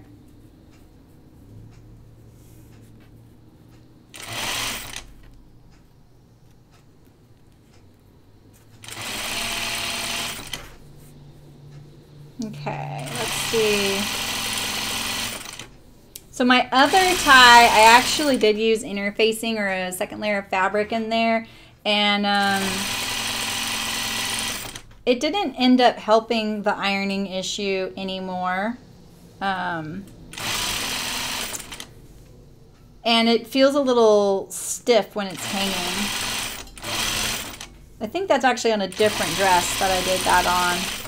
So that's one thing to note. Like, you could do that, and maybe if you have a lighter weight interfacing.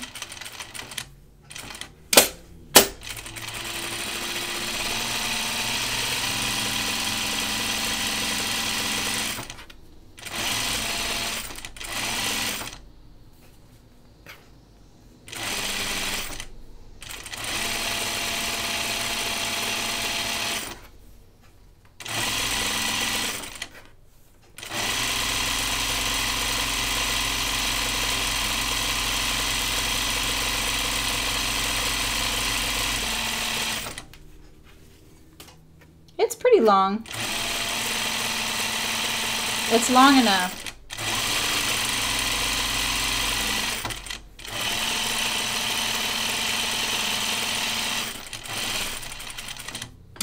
I knew I didn't want the spaghetti tie width, and I would just do what I could to get as wide a tie as possible. And I think I did pretty good.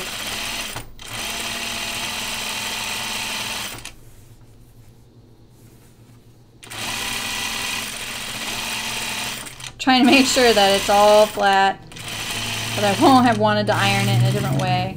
That's why I did that other edge. I do this edge first and then the other edge, because that way I make sure. So otherwise I'm immortalizing any weird mistakes. There we go. Not the greatest tie, but you know what? It's going to be wrapped around my waist a few times. And see, this is definitely long enough. Maybe I could get it around twice. But see? You know, I'll just do that. make a little knot like that.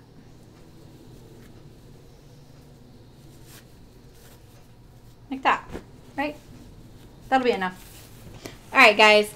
Well, I hope you like that. It turned out really great. I'm pretty excited about it.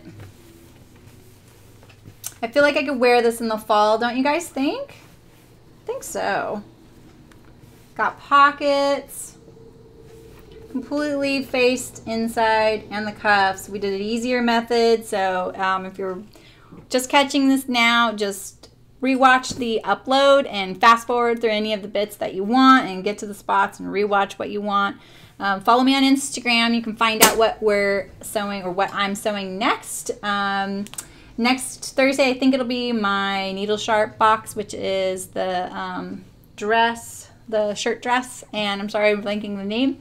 I will not be live streaming this Saturday because I'm going to a show in Dixon, California, Lambtown Festival. You're welcome to come because my day job is chicken boots, and that's why this is so kind of, you know, pedestrian so far. I don't have a lot of time to focus on my stream, but I'm really enjoying hanging out with you guys. I love that some of you are liking and commenting. I love that interaction because I really want to build a community with you guys and just give you guys more confidence in sewing. And you can watch me struggle as much as you want because there's plenty of times that I do, and see that it's just all about figuring out how to troubleshoot it right here at the machine, and just know that you can get through it and do it, I promise. So, or you know what? There's a few garments I've put in the trash. It's just how it is, you know?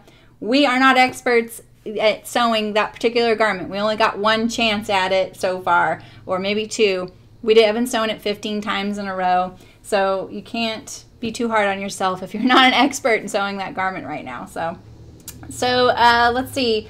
Please subscribe if you aren't already. You can find out when I'm live. I'm live Thursdays and Saturdays. Thursdays at 10 a.m. Pacific, Saturdays at 11 a.m. Pacific. And really welcome your interactions and encourage suggestions or requests. And I hope to see you again next time. Happy sewing, and take care. We'll see you next Thursday live, and hopefully I'll have an upload for you soon. So take care.